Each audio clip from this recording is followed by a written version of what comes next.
2015 is called to order. Please refrain from talking amongst yourselves during the meeting. Please turn off or put on vibrate all cell phones and pagers. If you need to talk, please leave the meeting room.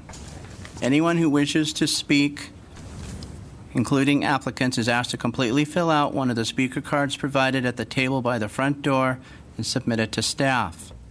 Anyone who wishes to be re-noticed about a project must completely fill out one of the postcards provided. It looks something like this at the table by the front door, and give that to staff as well to receive notice of subsequent meetings. Current DRB agendas are available by visiting our website at www.glendaleca.gov. A handout describing the procedures of the meeting, possible board decisions, and DRB appeals is available at the table by the front door. Please note that appeals must be filed within 15 calendar days of the DRB decision date. Should be noted the chairperson may reorder agenda items at his or her discretion. This will be roll call. Mr. Charchian? Present. Mr. Malikian? Here. Ms. Mardian? Here. And Ms. Palmer? Here. The agenda for this meeting was posted on the bulletin board outside City Hall at or before 5 p.m. on March 18th. Do we have any oral communications? No oral communications. We have 2 items scheduled for tonight. And, Mr. Chairperson, I'll let you take it. Good evening, all. I'll go to staff on the first case. It's PDR 1500384, 1407 West Glen Oaks Boulevard. Mr. Kiesel. Good evening, Mr. Chair, members of the board. The first case before you this evening is a proposed project located at 1407 West Glen Oaks Boulevard. The applicant is proposing a 3-story, 55-unit multifamily residential building on an approximately 41,300 square foot site. All the residential units in the building will be one level and range from about 670 square feet to 1,070 square feet in area. 38 of the units are one-bedroom and 17 are two-bedroom units. 81 parking spaces are proposed in a subterranean garage. The site is zoned C2 and located on the north side of West Glen Oaks Boulevard between Rosedale and Sonora Avenues.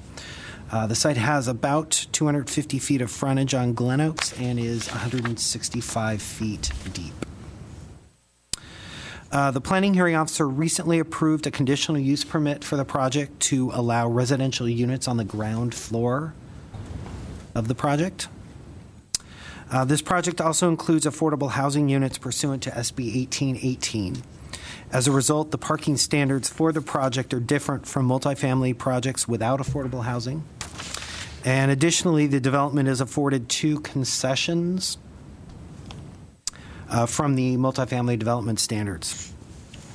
These concessions allow for the development of a narrower street front setback, and then the second is for a greater floor area ratio than multifamily developments that do not include affordable housing. As you may recall, the applicant had submitted plans for a zone change application on the subject site, as well as a site to the rear of the site to enable development of a mixed-use project containing about 10,000 square feet of commercial and 74 residential dwelling units. The City Council continued this action on the application, and the applicant has since withdrawn the project. So this is the project before you tonight. The L-shaped building will be located in the center of the site. The arrangement is consistent with the guidelines in that the existing hotel building built immediately east of the project is also an L shape, and then the small commercial development to the west is more of a suburban site design, similar to the proposed project. There are 55 residential units, 5 of which will be reserved for very low-income families. The main pedestrian entrance to the building is located in the center of the building. The western 2/3 of the building will be set back significantly from the street. Automobile access to the subterranean parking garage is located in the eastern portion of the site. The present driveway location is more consistent with the guidelines than the previous project. If you recall, the previous project had its access driveway on the western portion. The board should consider requiring decorative paving for the driveway, which would be consistent with the guidelines. The applicant has revised plans for the garage to include convenient bicycle parking for the residents of the building, and those are on your plans in front of you as well as the board. Approximately 33% of the site is landscaped, the majority of which is located adjacent to the street.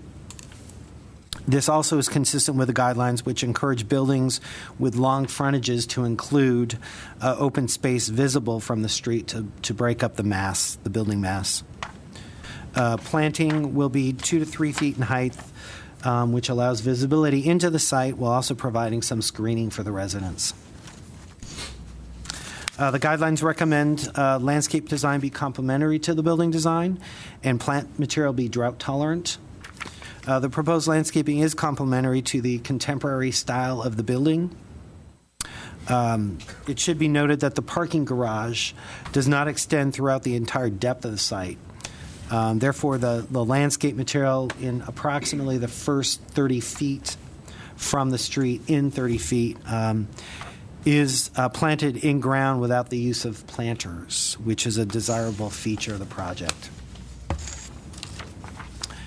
The guidelines suggest articulating building entries for visual interest and providing a sense of arrival. Landscape plans could be revised to further focus and provide the desired sense of arrival to highlight the building entrance. Consistent with the guidelines, the paths leading to the building entry call for a stamped concrete walkway. The design and detailing should be submitted to staff for their review. Finally, with regard to landscaping, the guidelines typically discourage front yard fences and walls. The site plan of the project, however, includes a fence composed of vertically oriented painted metal poles which are embedded in a concrete base. As previously mentioned, the applicant received a concession for the project for a reduced street front setback. Staff believes that the proposed fence is appropriate in this situation, given the commercial nature of West Glen Oaks Boulevard, the porous nature of the fence, and the use of a portion of the site as common open space for the residents. The proposed project is 3 stories and 34 feet in height. The mass and scale of the proposed project is appropriate for the neighborhood and sensitive to the surrounding development. The adjacent hotel to the east is 3 stories, and the commercial building or the commercial center to the west is 1 story with some 2-story elements. There is an office complex northwest of the site, and which is at a higher elevation, which is 2 stories. And then there are some 3- and 4-story multifamily buildings that dot the neighborhood both north and south of the project. The minimum street front setback is 20 feet. The applicant, as I've mentioned before, received a concession to allow reduced street front setback. The project provides a 5-foot setback. The project complies with interior setback requirements. The guidelines suggest using setbacks, step-backs, and recessed volumes to break up the mass of buildings. While this particular design doesn't utilize step-backs, there are many ins and outs of the building, or many variations in the building plane to provide the recessed volumes. And as such, we believe it effectively reduces the mass of the project. As also mentioned, the applicant received a concession to allow additional floor area for including the affordable housing. So the project provides a floor area ratio of 1.26, and that is just slightly above the normally permitted 1.2 for the R1250 zone. Mechanical equipment is located on the roof of the building. A portion of the equipment screen will be faced with the cultured stone cladding that's used also on the building facade below. This design feature is consistent with the guidelines, which recommends or encourages screening used to be fully integrated into the building design. The project is a contemporary style. The design features clearly delineated planes and volumes and crisp lines associated with the contemporary style. It's internally consistent and consistent throughout the building or on all four facades. These features are consistent with the guidelines, which encourage the architecture of the project to reflect sort of a common vocabulary of mass, form, and elements and materials.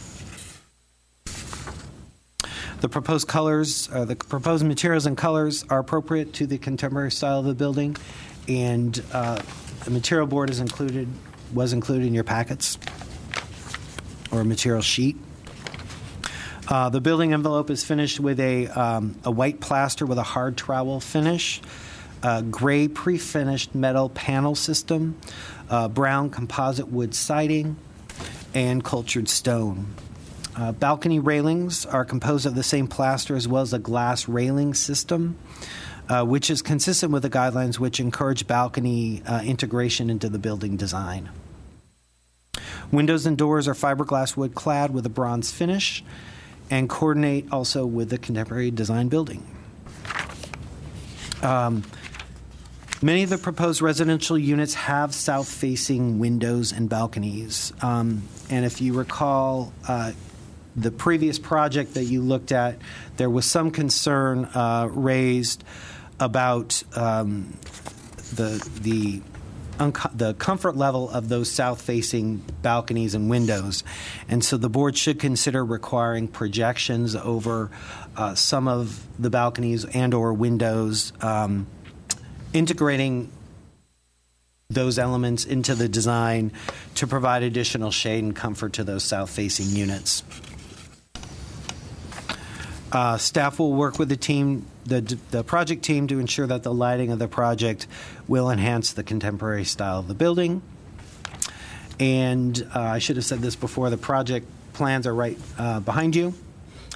Staff is recommending approval of the project with the conditions stated in the staff report. And that concludes what I have to say. Thank you, Mr. Kiesel. Mr. Kiesel, before I start having my colleagues answer question, can you briefly go, since this is the only public forum on this project? I'm sorry, since what? Since this is the only public forum on this project, can you go over the SB 1818 requirements as it relates to density and how we achieved 55? Because okay, let me get out. There actually was a conditional use permit public hearing on this same project. But that was for the use of all residential. Right. The SB 1818 really doesn't require that public hearing. I understand, but I just want to see. Okay, the density. The okay, density let me find the staff report for the conditional use permit, and I think that details the breakdown. With that, any questions? I have one question from staff. A lot of discussion went about the overall, and then I understand and I appreciate all the comments, but no conversation or any discussion was presented for the placement of the open space in the front and basically enclosing that from the basically fencing that and the situation. Any opinion or any thoughts that staff has about the placement of that? Because it's kind of rare to have the open space and all the amenities facing the boulevard, which we don't get to see that on the multifamily. Usually it's more of a private, more of a... Right, and that's one reason why the fence that they're proposing, while somewhat inconsistent with the guidelines, staff is fine with in this case, because the common open space, which is required for the residents, is facing the street. It also integrates with the additional open space that this project, because of its width, requires. If I may, Mr. Chair, I believe, if I'm hearing you correctly, Board Member Milliken, you're talking about the nature of the fence making it publicly inaccessible, and that is really not a requirement in this case. It's more of the placement of the open space In that area. Versus putting it in the back or making it more privately accessible and used by the the tenants rather than being open to public, but yet it's not publicly used space. So that's what I wanted to know, if you have any. We can also let the project team address that, but at staff level, when we were reviewing this based on the previous hearing and issues that were raised in the previous public forums, the ability to kind of shift some of the mass away from the street played a part in the decision making for that, so that we didn't have kind of a solid block front running across along the entire lot. And there's topography that actually lifts the ground behind the property that would have probably played into this, so the mass would come closer to the street, and then behind there would be topography. So this Answer also to your question, Mr. Lincoln. I think our code encourages, due to the width of the lot, to provide additional setback, and that front additional setback should be incorporated in the front to create a bigger area. And I think that's where this design plays. It's just, I think it's, well, we can discuss it further. Yeah. We can. Yeah. Any other questions? Yeah, I have a related question. Ms. Palmer, where did you go? In the previous submission, there was use of another lot, another APN in the back, which I would refer to as a strip parking lot.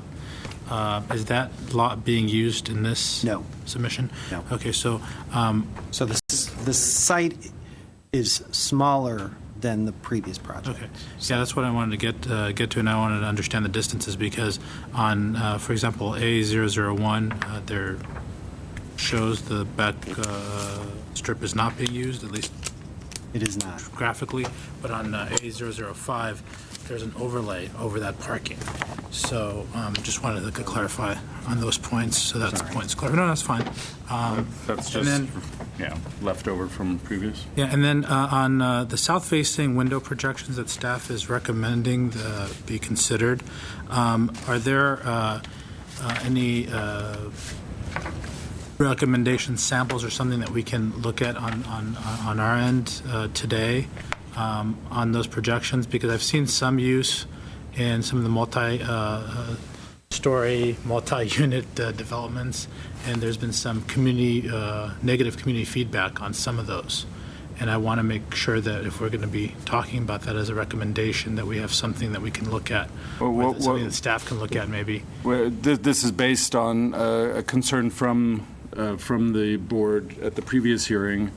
And basically what we've been envisioning is something, a very, very simple kind of streamlined canopy structure that would cantilever or be supported by sidewalls over the sliding glass doors at the balconies Okay. to provide some coverage.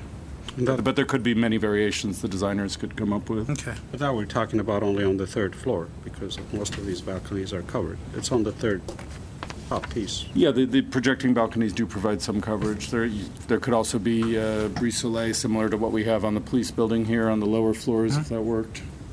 Small? Okay, thank you. Are these balcony areas, is this opaque glass or clear glass? I know we had a concern last time of people collecting items on the balcony. And I'll let the designers address that. I believe it's clear glass, but there's a more extensive areas of stucco covering. So before it was complete glass balcony, hopefully people would push their stuff behind the opaque area. And Well, there's also most of the balcony face is stucco. Only a portion of it is the glass material. Those are the corners. Right. Yeah.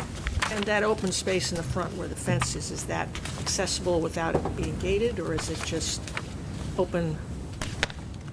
There's a gate. at Can't be the, inviting anybody on the street. It's accessible only to residents of the right, building. there's a gate right here, sort of midway between the street and the entrance to the building here, right here, and the fence, sort of like that. Everything in front of the fence is what requires setback? Is a setback or the additional open space. Since you're up here, is that the same, I'm sorry, Ms. Palmer, if I may, is that the same distance where the gate is on the left side here, on this pedestrian pathway? Yeah, actually, I don't see a gate here, actually. Yeah, I don't see one either. That may be something you want to quiz them. Any more questions, Ms. Palmer? I had a few questions, but I'll leave those when we discuss the design. Anything else? We comment on first, there, Yeah, good question, Ms. Palmer. On the rear, there's, as stated, there's a topography change from front to the back, and it seems like the sections that we have, it shows like a depression in the back of maybe, it varies from 3 to maybe 7 feet, so what happens at that walls?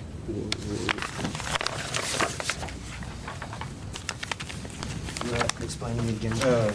See, there's a 9-foot difference from here to here, and there's about another 9 or so from here. Kind of see it on the section. On the sections. Yeah, I didn't post the So sections up the here. wall heights, what happens to the wall heights around the perimeter? Okay, let me pull out the sections, and then I may have the applicants. Okay. Well, can I open the public hearing? I'm going to open the public hearing. I'll go first to the architect, Kip Dixon.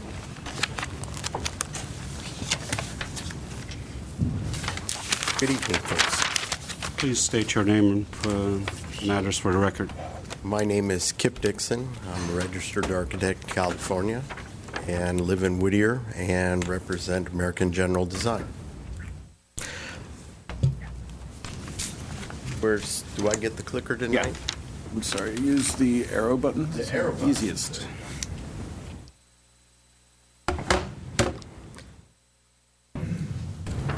Just going to begin with a quick establishing shots that shows a little bit of the character and the significant change in the character that has come about through the process over the course of the last year in terms of reviewing this project.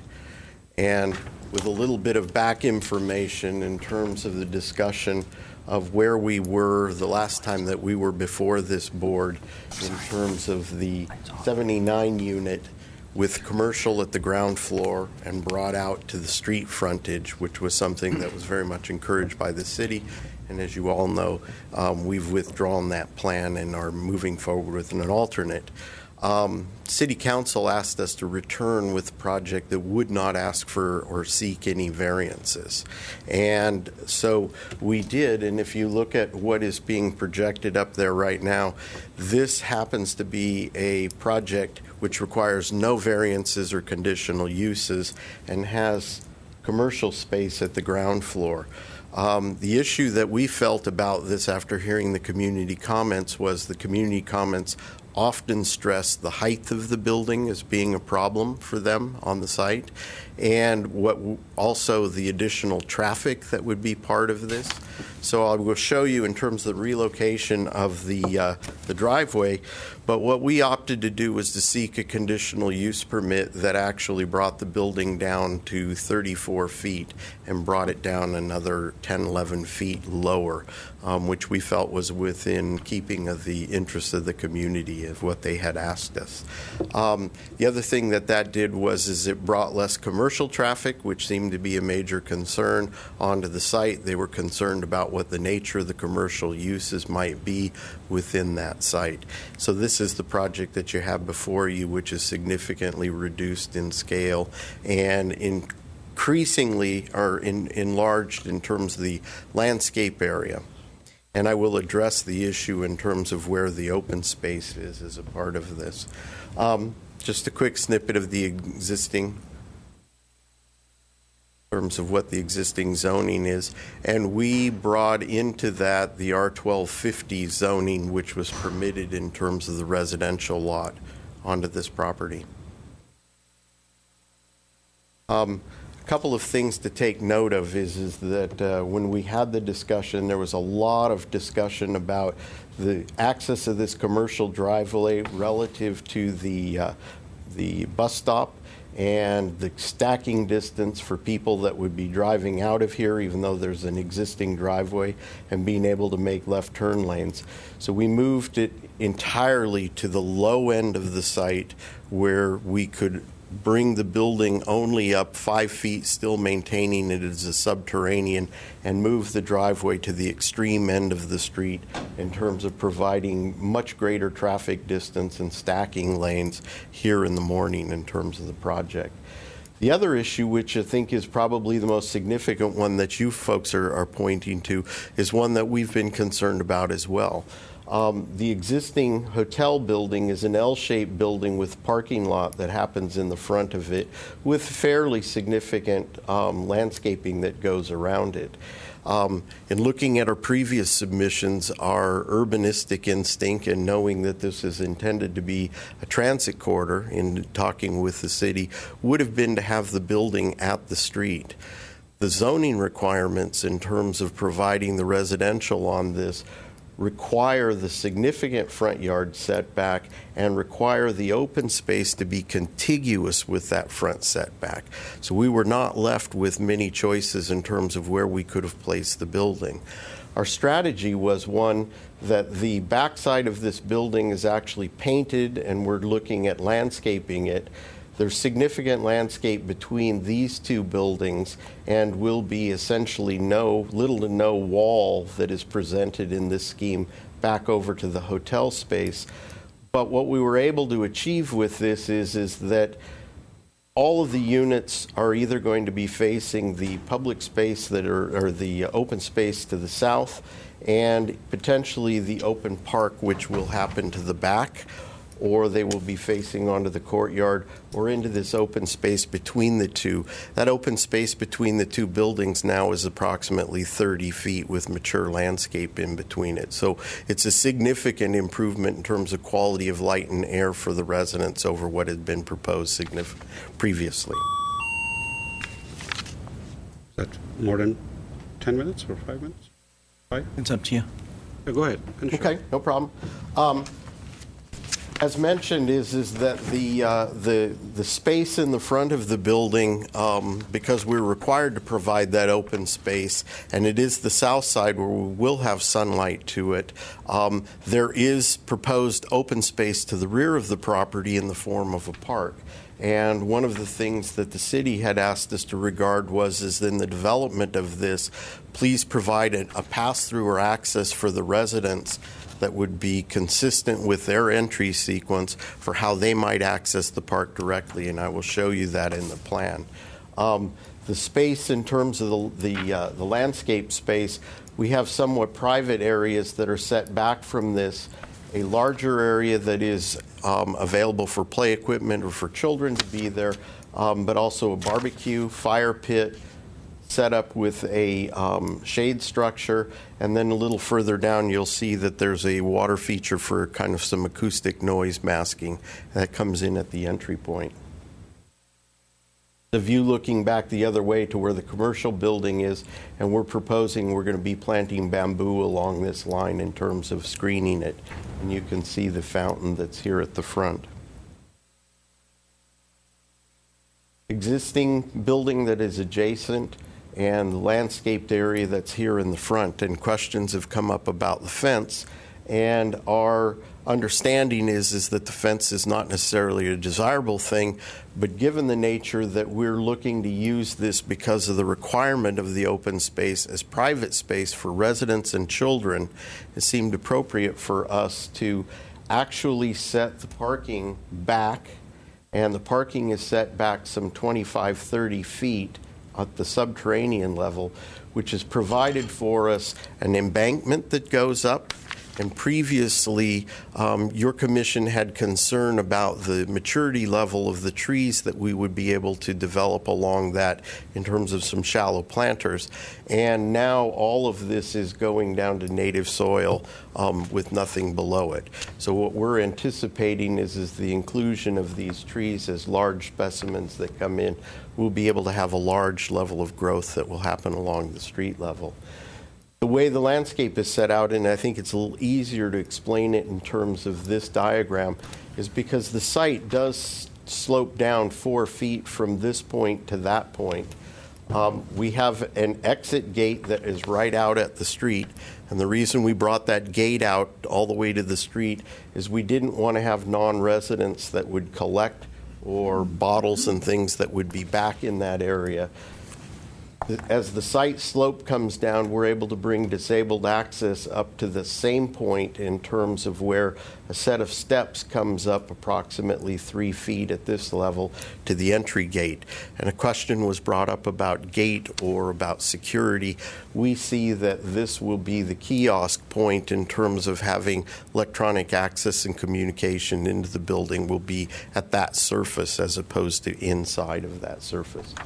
Further, what we did was we brought out a fencing system that has a series of blades that are covered with the cultured stone that is a part of the building, and looking to have a very transparent fence, yet a fairly high level. We set back 5 feet across here in terms of having a planting bed that will allow that to come up into the fence itself, so that we're not looking at the full height of a 6-foot fence, that we've got planting that is in it as well as the ground sloping up behind that up to the level spaces. You can see that here. The fence steps and staggers back to this entry point. Recreation space and covered shaded area here, and a lawn space that we're looking at could potentially have play equipment, things for children that will be in this area. This building and its market in terms of being apartments, it's no longer a condo. We're not looking at building a pool over the top of the parking structure within this. Also didn't feel that that was appropriate out on the street side in terms of having a pool. Landscaping continues along. We've got exit along this side, as I mentioned, bamboo here, and we have planters that are 30 inches in depth. We're not going to be able to get the same level of maturity of trees here, but we're looking at being able to grow vines on this, and I'm going to address that change in topography that was involved. One point that I want to make about the shift in terms of taking away the commercial space, in order for us to combine the commercial space along with the residential space, it would have required us to leave this as an open well down to the parking, as opposed to being landscape space that would be immediately outside of the units. We felt that the quality of life for these units would be far superior if they were able to have patios and landscape space as opposed to a balcony looking down on parked cars down below it. And that was one of the significant drivers in terms of eliminating that commercial space. We were going to be required to park all residential parking below grade and all commercial parking at grade, and that wouldn't facilitate a good mix, we felt, between the two uses. Won't get into these, are a little small for you to be able to see. But looking at, in terms of the inclusion of California natives throughout the entire project, I know we're running on time. We like to do gravel fill and low plantings in terms of drought tolerant. And this will walk up through the levels. You can see here is the street line, and you can see this is the setback that is unexcavated, that will have the mature trees in it. Electrical vault, we have storage in the blue that goes to all of the units. Trash collection and recycling, and bicycle parking immediately adjacent to the driveway. And at one of the previous meetings, there was concern about how we were going to handle our trash. And we've been dealing with contractors that actually come in to take the dumpsters with a pickup truck. And I'll show you in the sections that we have that clearance in terms of being able to do it. The number of parking spaces is under the SB 1818. We're not required to have guest parking, but I believe that the amount that we would very likely be required to have is between 8 and 11. And we're providing 9 spaces additional for guest parking in this, even though we're not required to. It's a section, and you can see that this is nearest the hotel, that there's a slight drop between the city-owned property and the landscape that is here. Subterranean, ramp up. We've looked at our clearance in terms of being able to bring the trash out. And this is a little further over where the commercial building is beyond. And you can see that we do have an embankment up against the city property.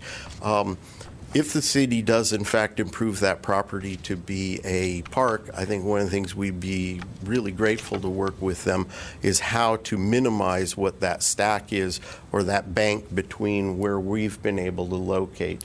As I mentioned earlier, if we were to use the commercial space, we would have these units and all of this park space looking down on parked cars. And we felt that was not an acceptable solution in terms of what we were trying to provide.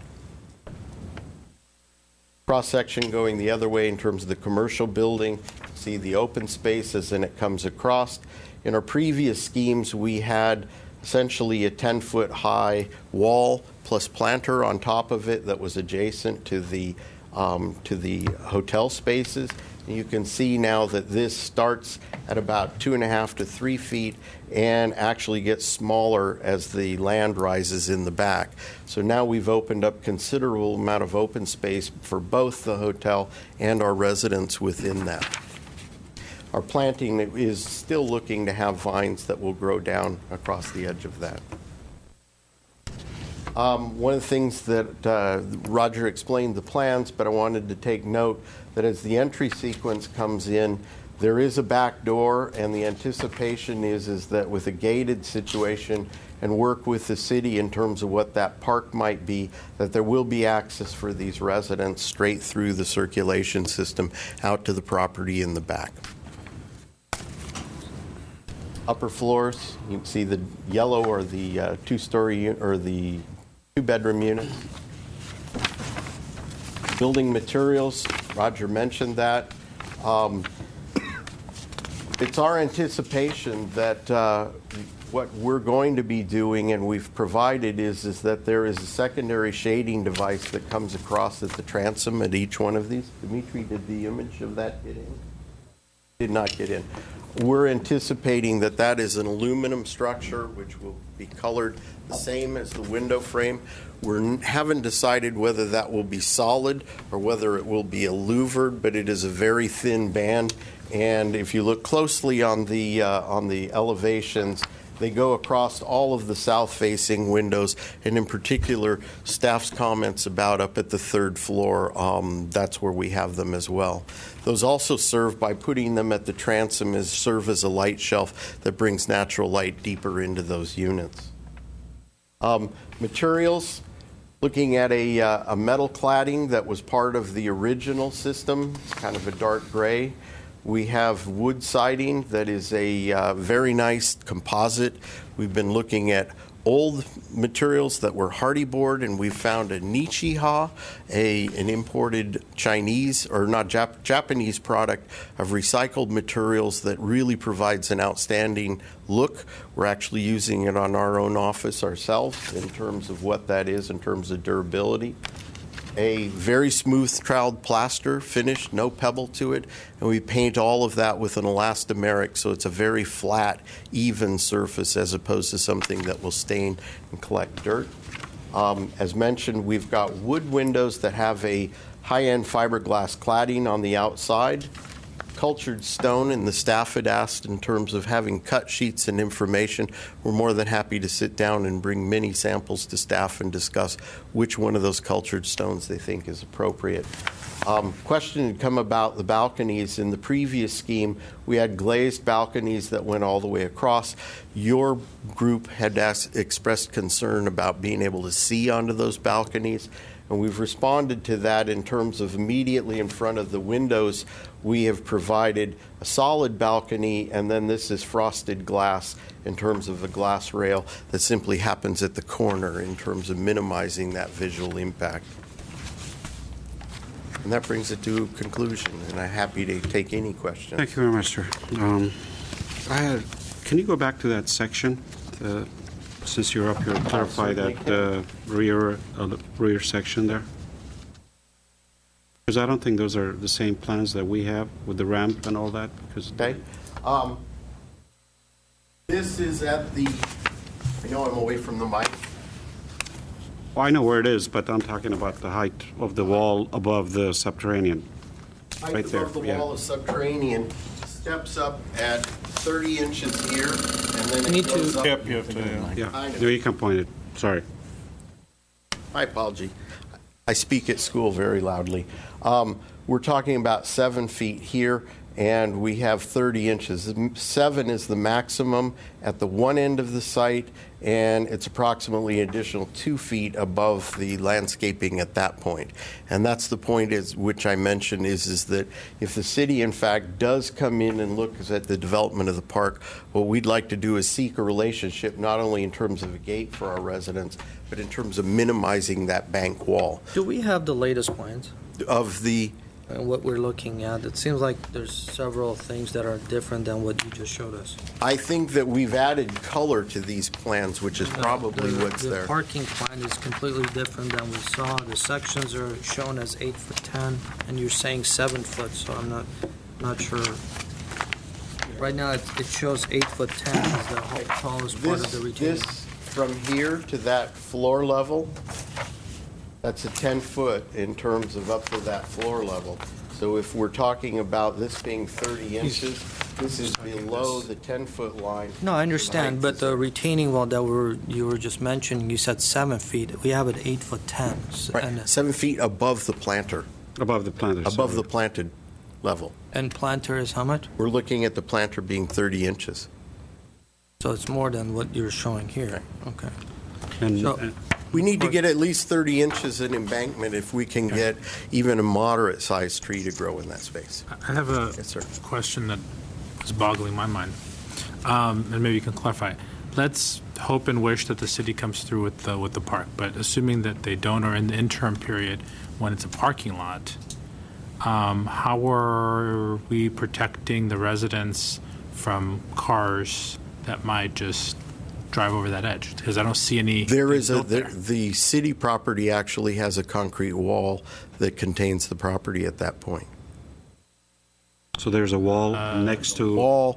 There's a wall on the city property, the concrete block wall on the city property. How big is that contains- concrete block wall? I'm going to assume that that block wall is probably 40-inch. Can we get an aerial? Yeah. Yeah, So At what one you're point, we saying were is- dealing with that as being part of our property. no, I know you were. And, That's What why you're I've been out saying there is and I've that- looked and I haven't. The- I don't recall the Escape. 40 feet. Can I the escape button have so we can one go to the person aerial? talking at the same time, please? Escape button. So the excavation with the wall, Something to get out of there. I'm not sure how that's going to work. So, He's going to need another 3.5 feet or so on top of that wall. Otherwise, somebody was going They're to just. excavating all that. How are they going to keep that wall there? Yeah, well, that's another question we can. But let's keep that. So I would like to see an aerial or something to understand where the wall is, because if we have another 2-3 foot on top of 8 feet, then we have a really large block wall in the back, which was my concern. Okay. Ms. Palmer, did you have a question? See, this is the closest we can get. Oh, no, we can get in a little closer. So you can see there is a wall that's raised along this, that has some height to it, but it's hard to say. It's not going to stay there while the construction is going on. My recollection from my site visit on the last go-around was that we're talking about 18 inches. So my concern there would be that you would have a major safety issue involving city property And also from a design perspective, to alleviate that, you'd have to have maybe a 4-foot wall on the other side. So then you end up with residents that are looking at a 12-foot, maybe even a 15-foot wall at the high point. At the high point back in this corner. Right. Yes. So something for the board to think about. We'll discuss it further. Any other questions? Going back to the plans, do we, right now, we don't have the bike parking, nor it shows 84 parking spaces. Do we have the latest parking that we're looking at? That's up there. Okay, so that's what it's going to be. Right. From 84 to 81, correct? From 84 to 81. So the question is that, 81. are we reviewing and approving those, or what we're looking at? Should be that. Those are Should the be that, latest. okay. And up there it's 80. So, a couple of quick questions. Traffic circulation and parking. As you enter in and you go all the way in the back, parking is full. Has the parking traffic engineer looked at this to make sure that we're not going to? It's not an issue in that these are all assigned spaces. There's no commercial property. Okay, so, but you added the guest parking, so. Guest parking will be placed in a location along the edge here where they wouldn't have to move all the way to the back. Okay, So the assigned spaces will all be back there. okay. The last question I had. It was also felt that it was logical to have guest parking immediately adjacent to where the elevator location would be and the entry. Okay. Thank you. And I had one more question, and then the rest are for us to deliberate.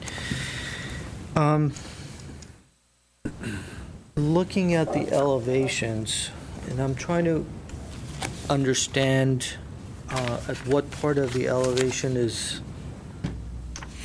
indicated it depicts the screening of the equipment. Certain arrows that are up in the empty. As you're looking at the front of the Okay. building, there is stone that goes up that is screening the equipment behind there, and there's stone that comes up along the exit tower that is screening the equipment over here.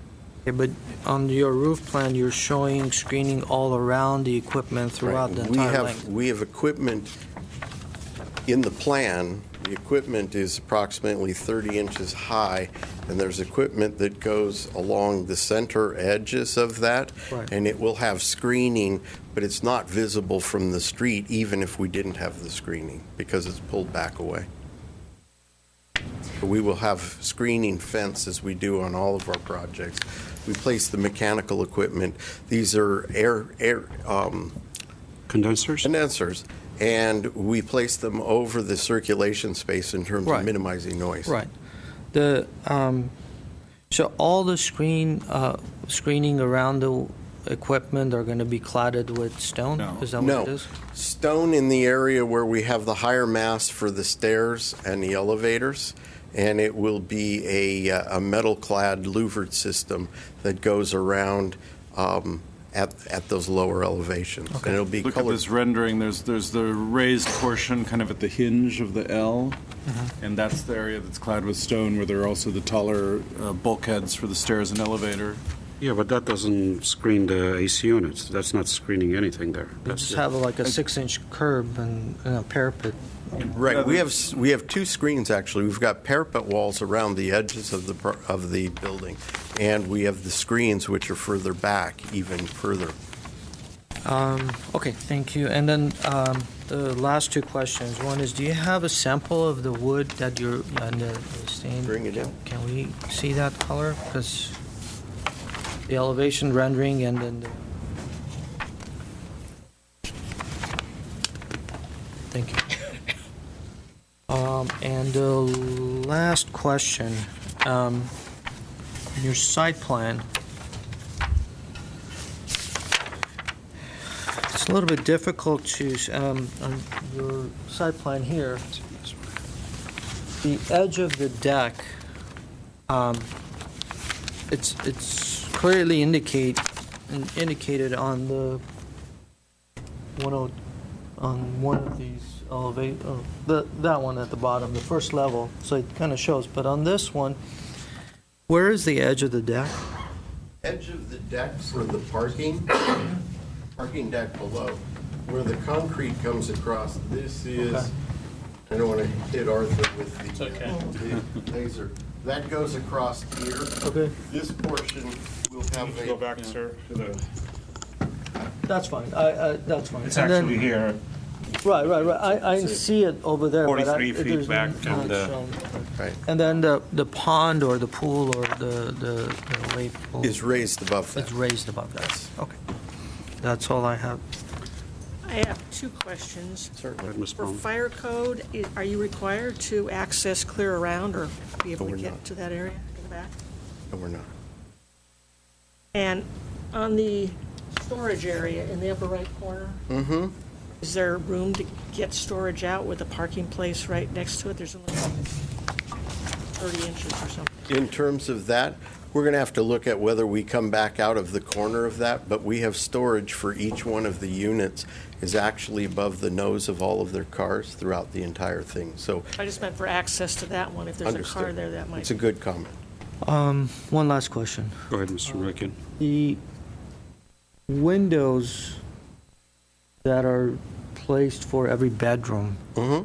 has they been looked at based on air, light, and all that? Absolutely. Egress? Absolutely. So you're comfortable with the proportion? I mean, looking at Absolutely. that room and the window and the size, it just, Absolutely. okay. So it's not going to come back double the size and, No. Okay. In fact, All right. in fact, the shear value that we need in terms of a wood structure actually is the governing factor in terms of how large those windows can be.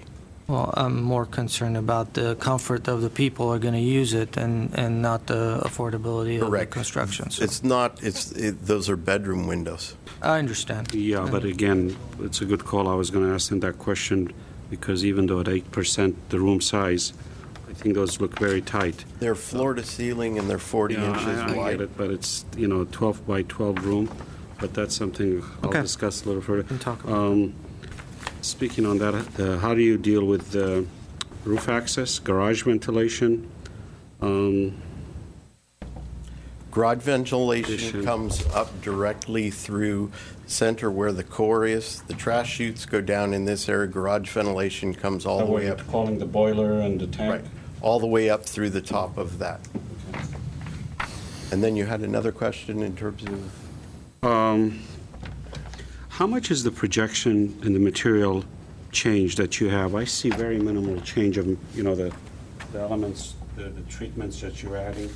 we typically try and shoot for a full secondary stud width so that there's 6 inches of change that happens between each surface. We essentially build double walls in all of our building. The interior wall is the shear wall. The secondary wall on the outside is filled with insulation but is used for articulation in terms of the depth of the windows. Any sustainability or any green code requirements, solar or anything with this project? We will be looking at whether we provide photovoltaics on the roof of this project. It will meet all of the current Cal Green in So- terms of the new setup, in terms of what we're looking at, and recyclability in terms of the material throughout. Low VCT, paints, et cetera. I think that's all my questions unless you have anything else to ask. Thank you, sir. Thank you. All right. I'll open the public hearing. Mr. Brian Ellis.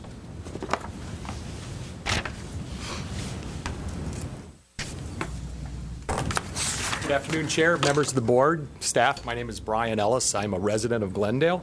I wanted to come down this time to your meeting on this project, either here or at the Planning Commission. I know there was a little bit of blowback that no public came down to talk about this project.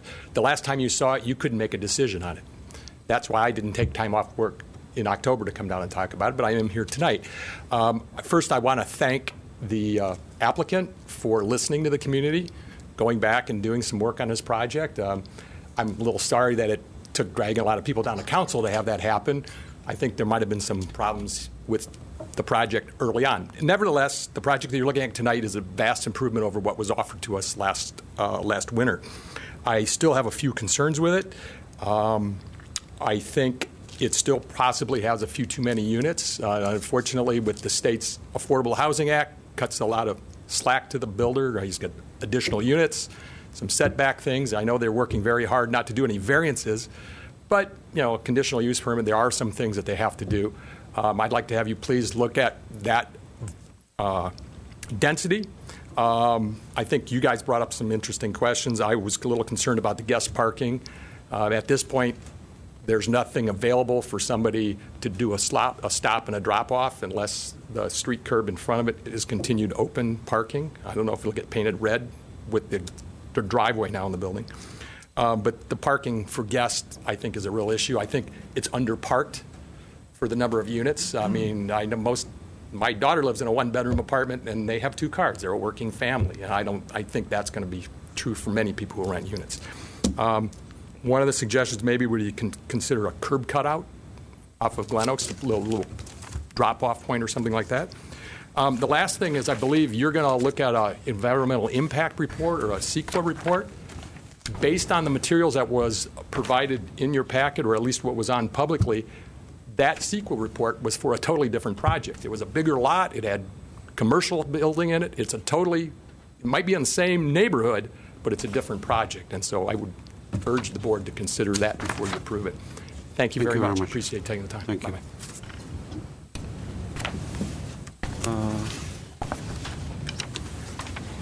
I have Henry.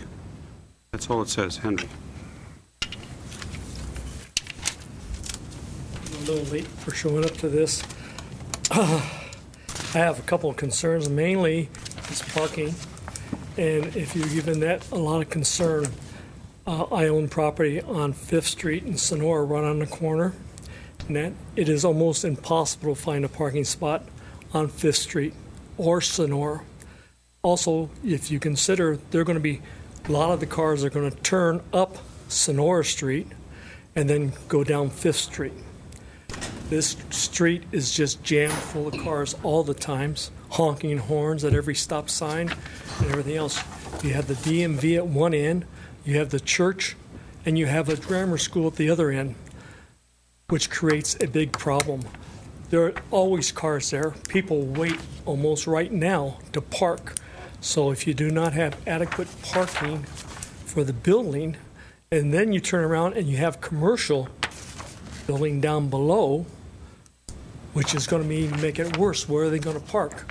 I don't think you have enough parking at all. If it was up to me, I'd say you'd have to double the parking, which I know is ridiculous, but that's my feelings on it. I don't know if any of you have driven down 5th Street. I don't care what day you go. If you go on a Saturday, on a Sunday the church is going on. Saturday, there's always something going on. You cannot find parking on 5th Street. And my tenants have asked me to come talk to you about that. They are very concerned. And now you're going to throw a park in. I don't know if you're going to give the parking a lot of parking spaces, but when you put that park there, where are these people going to park? You're going to have 50 parking spots at the park? Where are the people going to park? That's the main concern. 80 parking spots, 84, whatever it is, for 55 units. No other builder could do that. Look what you've done to Central and every place else. You can't park. You got to build parking garages. So you're going to build a parking garage now somewhere else so people can park. And Glen Oaks is going to look like Central one of these days. If you like Central, that's what's going to happen, because the big money is going to come in and do the same thing on Glen Oaks. And not in my lifetime. I've been here 50 years, and I watched the Galleria to get built and everything else. And look what you've done to the neighborhoods down there. And everybody complains about parking. What kind of commercial are you going to have? That depends upon how many cars are going to be parking there. You put a gym in there, and people doing quality or something like this, you're going to have 30, 40 cars right there. Let me cut you off, sir, because the project at hand is only residential. There's no commercial component to it. So you're discussing something that it's we're not on talking our... parking. My got concern that is part. parking. Thank you. Thank you.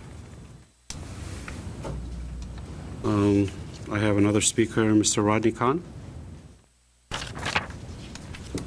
Good evening, board members. My name is Rodney Kahn. I'm part of the project team, actually. I think, Chairman, you identified that we don't have a commercial component, so there's no reason to discuss that. I did want to address a couple things. One, Traffic and Transportation has reviewed our plans. They reviewed them prior to our conditional use permit hearing. So all the plans were routed to all the different departments, and they were able to comment on them.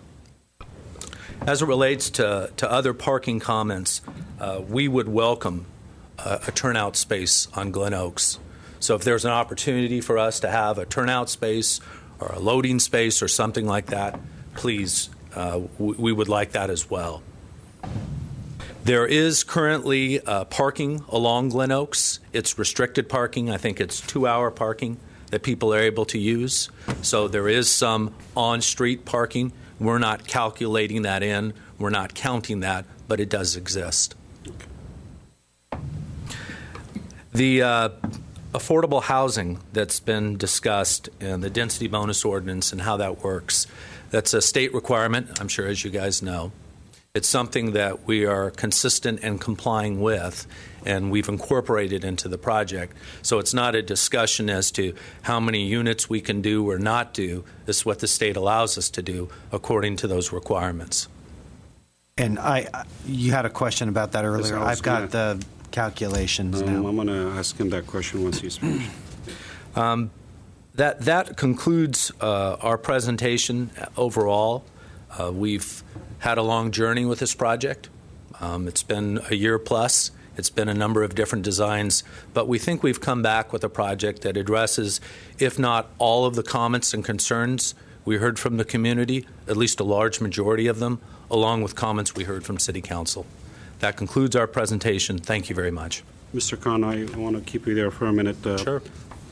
As I asked a question, and since this is the only public forum for this project, unless it's appealed, correct?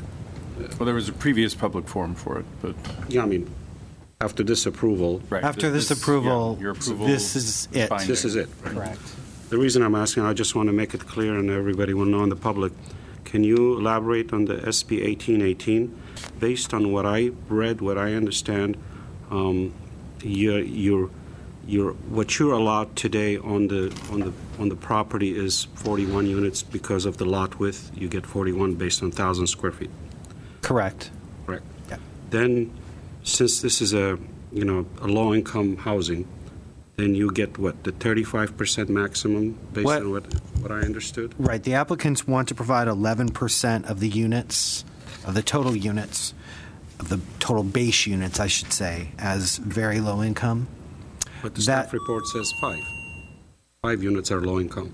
Right. 11% of the base number. Okay. That allows the developer a density bonus of 35%. So the base is 41 units. So you get 35% is 14 units. units, 5 of which need to be affordable to very low income. Okay, that's where I came up with that conclusion. So based on those numbers, my concessions are guest parking, one parking per one-bedroom unit? No. When you have SB 1818 affordable units, the state law says here's what People don't the have required parking is. It's one One for one space bedroom. per one bedroom. It's 2 spaces per 2 bedroom, Got that. and no guest No guest parking parking, required. okay. And that's not a concession. That's This part of is what it is. That's what it is, okay. Yeah. So, but then you have SB 18, gives you additional 2. In this case, they're allowed 2 concessions based on the number of affordable units and the fact that they are very low affordable. They're allowed in this case 2 Where two the floor concessions. area ratio comes in, where the Floor front area setback- ratio and front setback. Okay. Yeah. All right, got that. Thank you. I didn't have to do anything. All right. You're welcome. Well, I'll close the public hearing. I don't see anybody else wants to speak, and I'll give you a rebuttal time if necessary. I want to start with Ms. Palmer. think it's an improvement from the previous project. I have concerns. I just don't think there's enough information on some of the sheets, so if we do approve this, I would like to get, like, the heights of the planters are not called out, and the architect stated that they had mature trees in the front where they're in the ground, but all the perimeter areas, even in the front, the raised planters only accommodating 8-foot-high trees at this point. So I would like to see maybe some taller walls and put some taller trees in the front areas. And the same situation on the, it appears the raised planters, he says 30 inches, but they don't appear that way, so I just want to give verification when the plans are approved that they are 6 inches above the whatever size tree is proposed. So we don't have any lighting plans at this particular time. Staff's going Correct. over that. Okay. I think the balcony's been an improvement with the stucco covering. And I think that storage area needs to be looked at. The perimeter wall that we started discussing, I think, is something that needs to be looked at carefully. As far as the spaces and I think the building works the way it is now. I think the amenities are better than they were before. I would just look at the landscape plan, and some of the choices of plant material are, as an example, you've got some Pride of Madeira plants, which are primarily for slopes. They're going to be 10 feet wide, and they might diminish your look of that front area. So just pick something else there. But in general, I'd like to wait and see what we get from the rest of the commissioners. Thank you, Ms. Palmer. Mr. Charchin? Sure, thank you, Chairman Lickett. I went on record last time because stating that I liked the design and the commercial element. So I was surprised to see you coming back to the Design Review Board. I want to state that, and also state that you've done a very decent job in reconfiguring this for an all-residential use, given the restrictions. And I was the one that asked the refuse question, so I think that was addressed very well.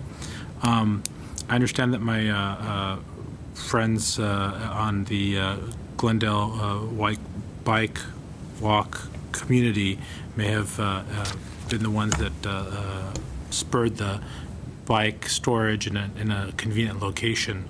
But I think that considering maybe moving that to spot number 25, where you would have easier access to the storage and also have the bikes in that area, will still be fairly convenient for your residents that do bike, and I'm sure some of them that have more of the expensive bikes will do what most people do that have expensive bikes, and that is take them to their houses.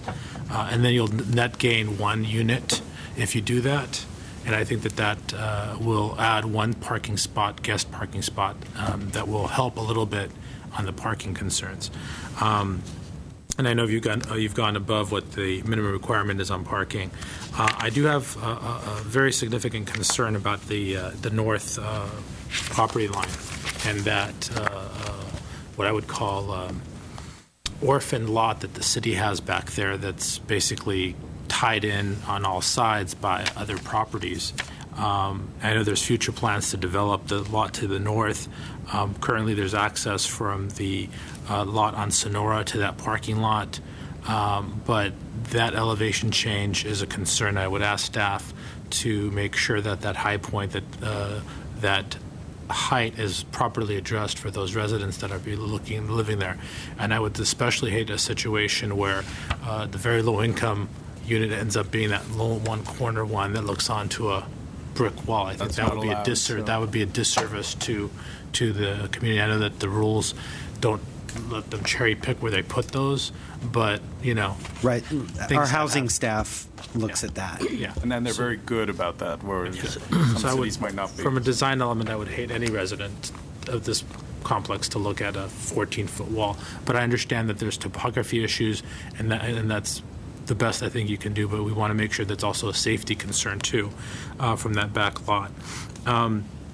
One of the questions I had for staff is, what are the rules on glass fencing?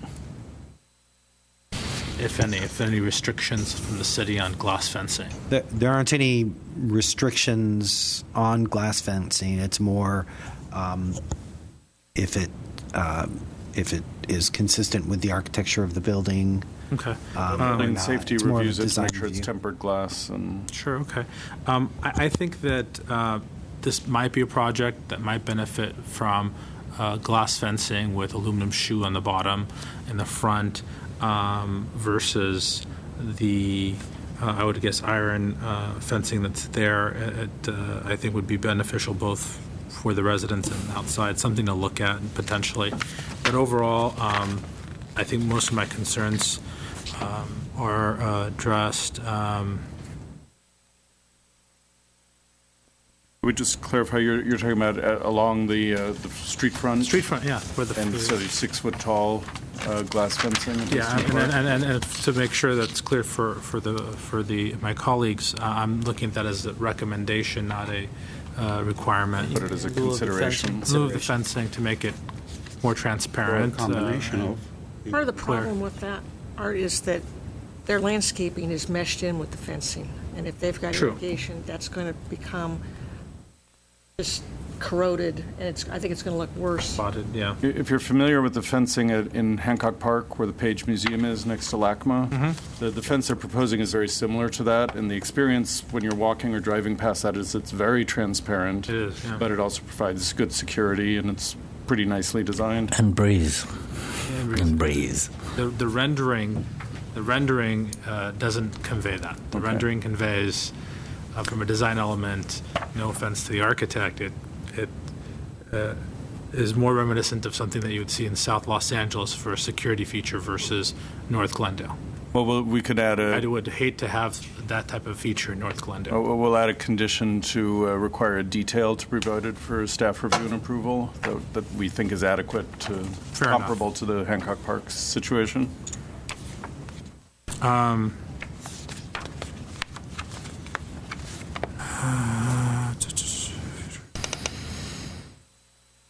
Oh, and then the frosted glass. I'm sorry? A question on the frosted glass. I should have asked this earlier. I apologize. The frosted glass would be uniform frosted glass, or would it be partially frosted glass? Anyone? Typically, what we like to do is we like to leave a small band of clear at the bottom and then frost it from there on up to the top of it. Perfect. Thank you. Answers my question.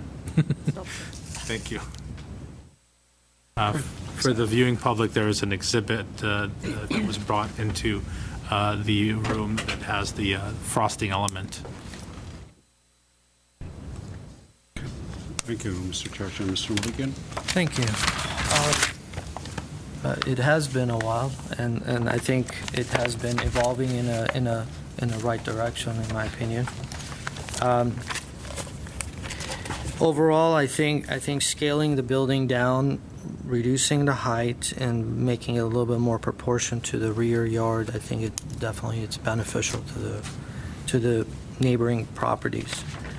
There's several items that I've noted, and I want to go over them, and not a concern, but just thoughts that I have.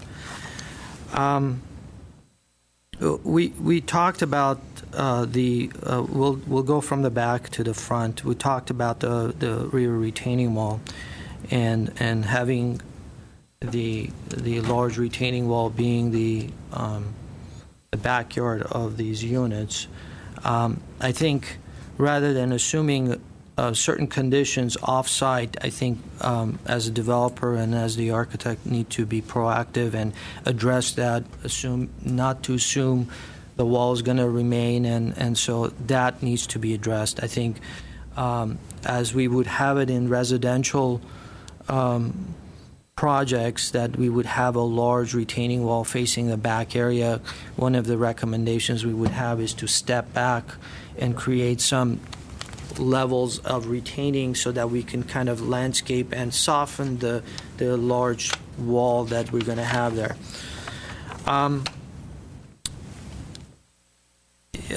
One of the audiences in the public came out and talked about the parking, and I appreciate the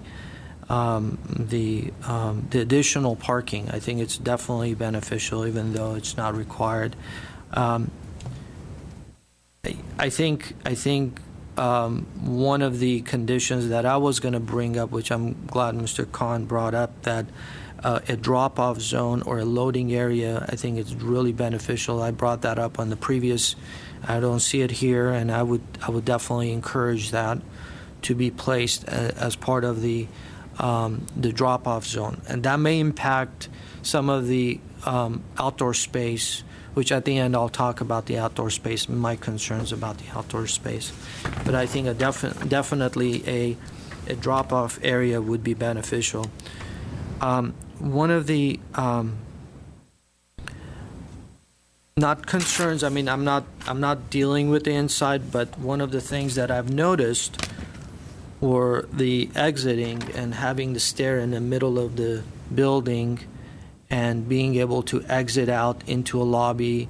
That lobby is part of the entire corridor system and so on and so forth.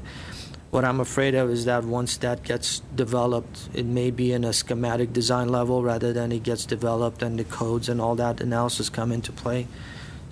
That may affect the exterior elevation, and that may affect some of the openings and other things. So I would recommend before it gets too far, those areas should be addressed and should be looked at. I think it's a diagrammatic error, but if you look at the first level, you have stairs going up to a solid wall. I'm not sure where that stair is going, but I'm assuming that stairs go up to a landing, that it's a middle landing of the stairs, of the main stairs for the entire building, and you land there. So I'm not sure what's going on. I think it's more graphic situation. I'm really concerned about the window placement. I mean, the window placement, the size of the windows for the bedrooms are really,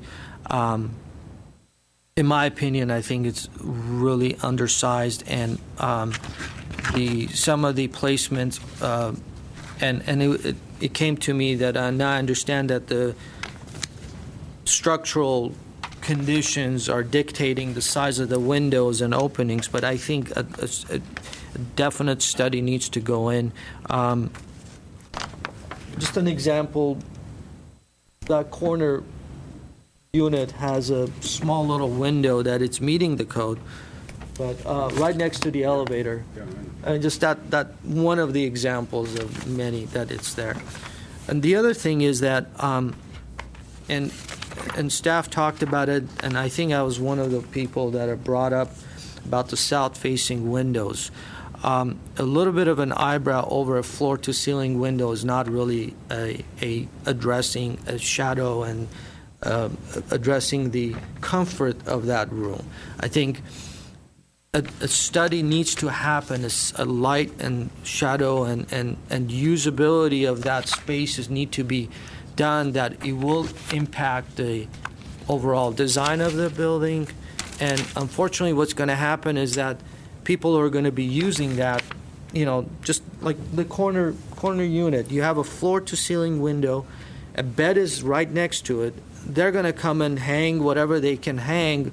A 5-inch thick curtain is going to be hung in front of them, and the entire design of the building is going to be, completely different. So I think being a little bit more proactive and addressing some of these comfort conditions that it's going to dictate some of the uses that are going to occur inside these rooms are really important.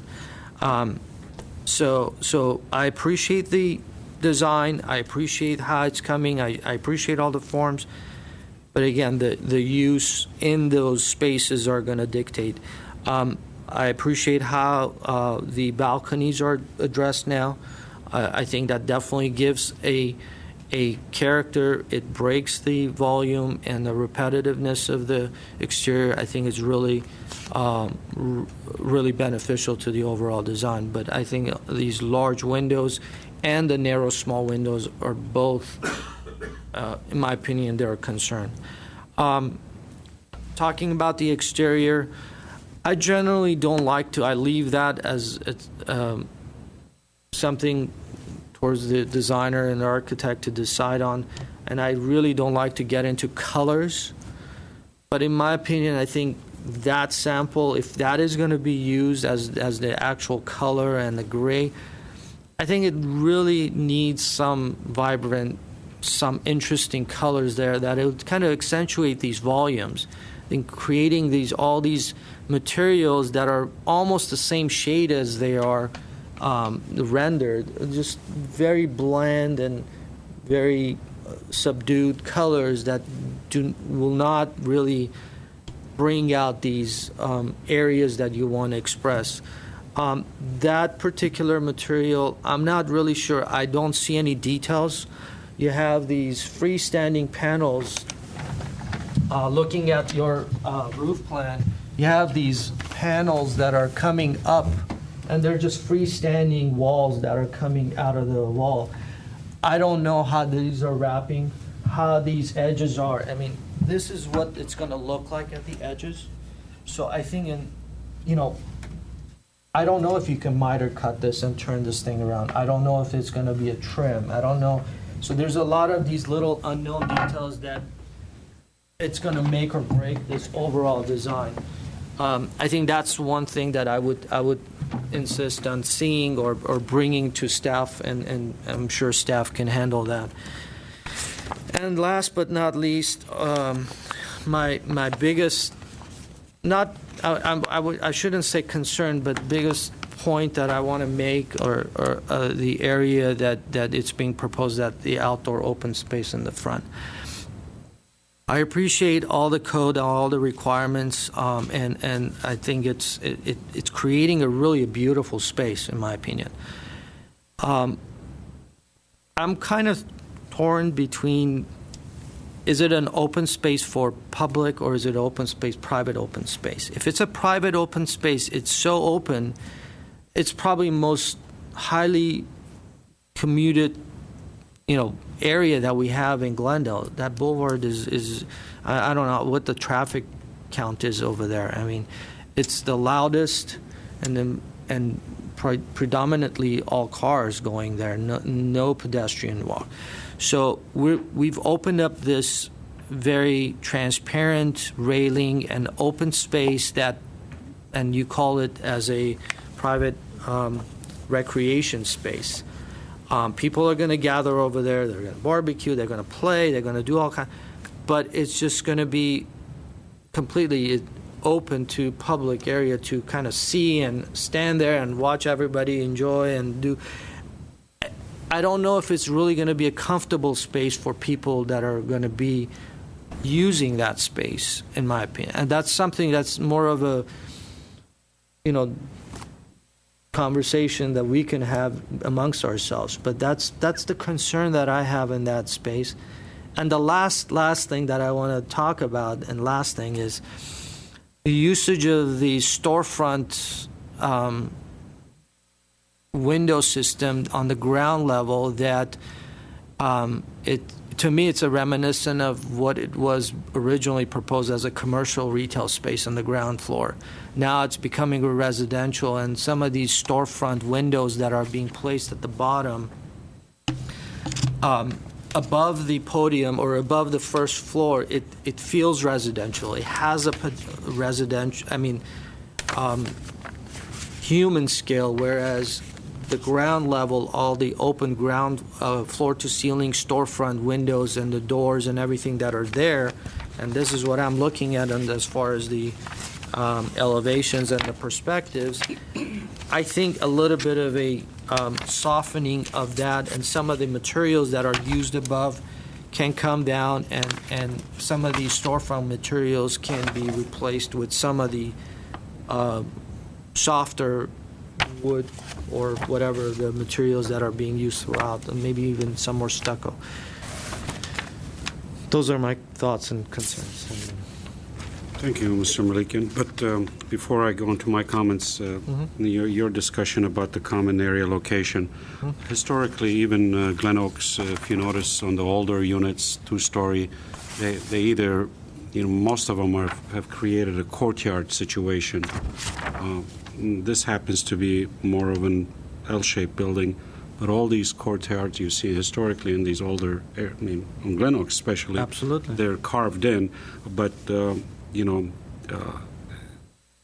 those are visible from the street. That's what- But the courtyards are, very rarely you would see a completely an open, it's more of, the courtyards are nestled between structures, and not with fencing or gating, but the actual footprint of the overall structure creates some sort of a defined space, whereas in this case, fence needs to come in to create a defined space between the public and private, but yet it's still open for private people are using this, and becomes, I mean, you're standing there, you want to enjoy, or you want to, have a cup of coffee, or kids are playing, but then cars are zooming by, and it just, there's no real privacy and private, or, I just, that's I don't what. think it's expected to be private. For instance, I look at this similar. Then let's get rid of the fence and have it open to everyone. Yeah, but then you can't have, I look Then at that's this. what I'm saying. So which is it? No, I'm saying I look at this like the park on Mount.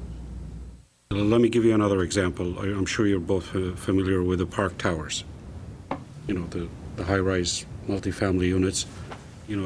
Although they're towers, but their common areas are facing the street with of course, a solid fence enclosure. That's exactly what I mean.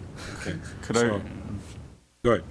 I've written, listening to you, a possible condition or consideration to provide enhanced privacy in the common area at the front while maintaining the sense of openness through the street. I think that would be I mean, I'm done thinking about public using this space. I'm more concerned about people that are actually going to be using this space and how open it is to the traffic and all the.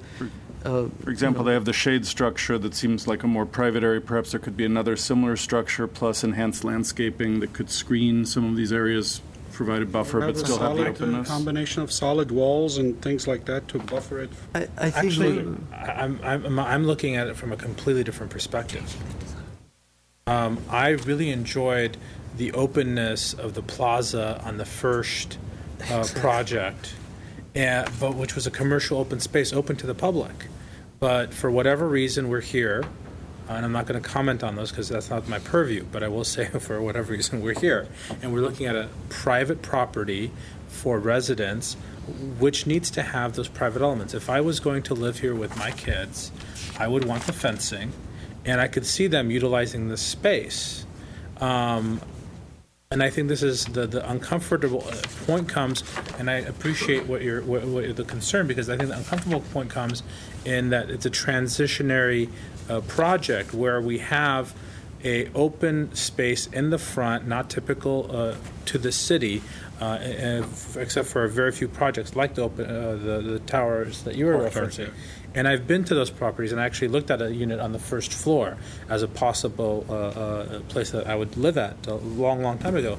And it is usable. I mean, people do use it, not in the frequency that they might use their backyard, but it is usable. And I think that I would go the opposite way. I would want this area to be somewhat more visible so that the people that are in the neighborhood can enjoy the scene as they drive by, but it's still being used as a private, secure area for the residents. Because if you block it off, I think the opposite happens. You end up having this wall. And then the neighbors look at this as a wall that they get to see. So that's the battle that I'm having from a design perspective. Well, I'm having a little issue with Malikian's question, which is valid. So if we decide to recreate this common area in the front, then we have to send this project back. I'm not talking about recreating the common area. I'm talking about the openness between the public and the private. I think there are definitely design opportunities, like Mr. Plack suggested, that there may be certain types of transparent and translucent materials can be used that will soften both the perspective from a public side, and whereas you have the privacy from the Let's the private side. condition it in such way that I mean, I'm not saying that's what I want to talk about that. I'm not saying I'm right or wrong. I'm putting myself as a tenant. I go out, or I'm in my house and I tell my kids to go out and play. Well, I mean, how secure and how comfortable would I be to have them go out there when I have, 50-mile-an-hour cars zooming by every 2 seconds, and people are, and then like well. this is secure. I mean, I'm assuming this is going to be a security building. This fencing is put for a reason. Nobody's going to go into this structure without buzzing in.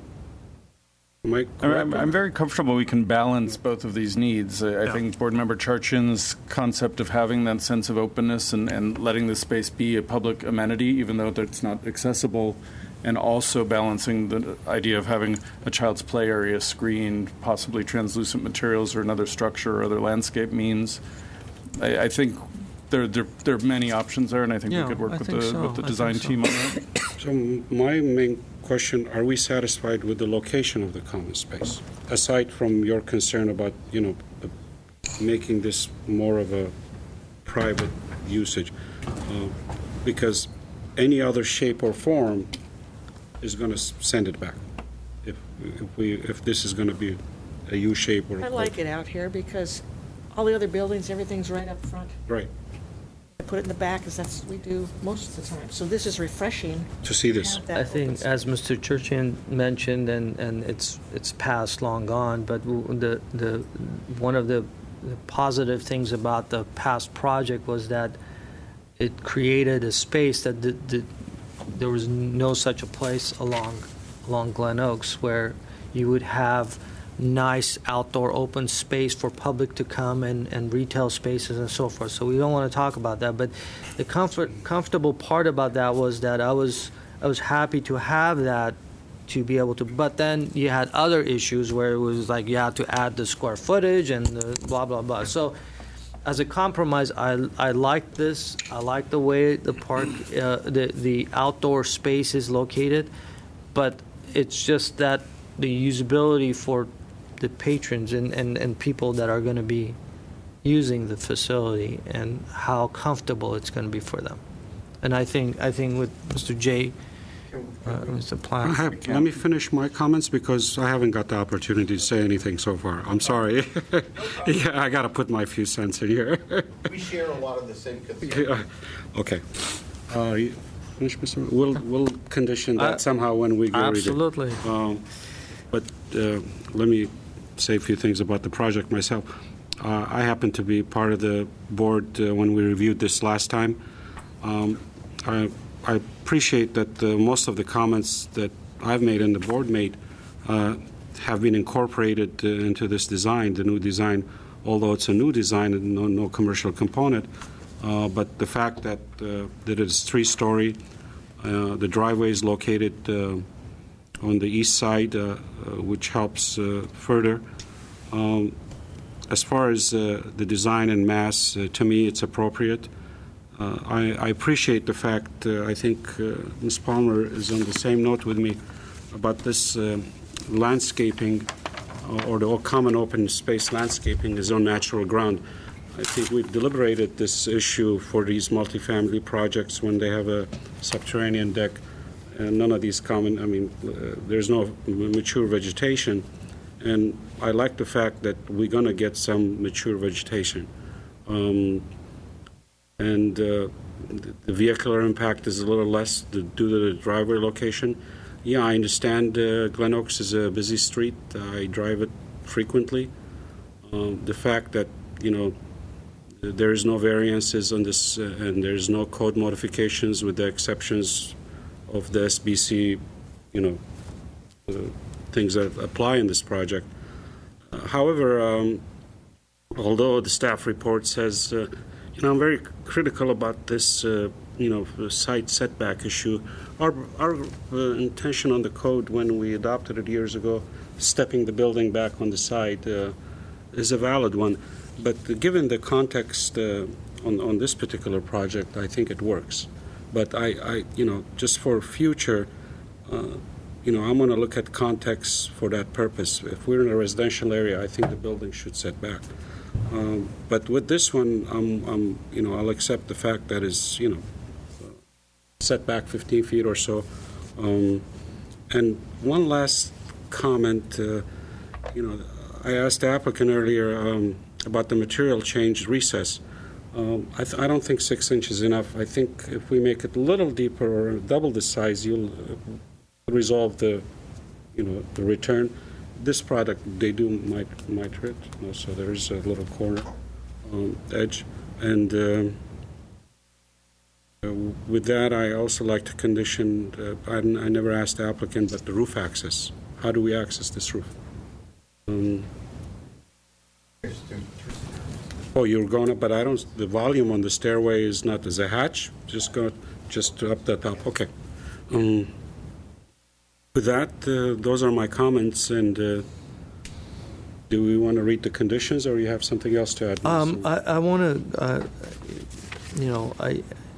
I want to talk about I briefly mentioned it, but I'm really concerned about the look of the base and how it looks like a commercial. Because the first thing that I did as I opened this packet, I was looking at this project as being the same and it just reduced in height. And I was happy, and then I started looking. It's like, how did they get away with parking on the ground? And then I started reading through it, and I just realized that it's completely a residential, but yet the ground level does completely look like a commercial. I mean, if somebody turns that around and puts some signs there, I wouldn't know any difference. So I think a definite softening of the ground units, the overall look is going to be beneficial to the overall project. With that note, one thing I didn't add, I think you started discussing, which I was going to discuss, the window on the bedrooms. I think that even though they're floor to ceiling, I think they need to get increased to get light into these units. It's kind of unfortunate because those rooms they're great spaces. I mean, they're overlook this open space, and you're going to have a large, vast, open area in the front, but you only have this narrow window. Well, I think we can... which most of it's going to be covered because it's facing south anyways. Yeah, but I think we can ask the applicant to increase it structurally. I think there's other ways to solve the structural issue. I mean, you're familiar with strong walls and things like that, or even worst scenario, you have to create a moment frame. I mean, double up the plywood. I mean, so I think those windows should be conditioned to be. And I have a condition to enlarge particularly the bedroom windows, but in general, enlarge windows to the greatest extent possible.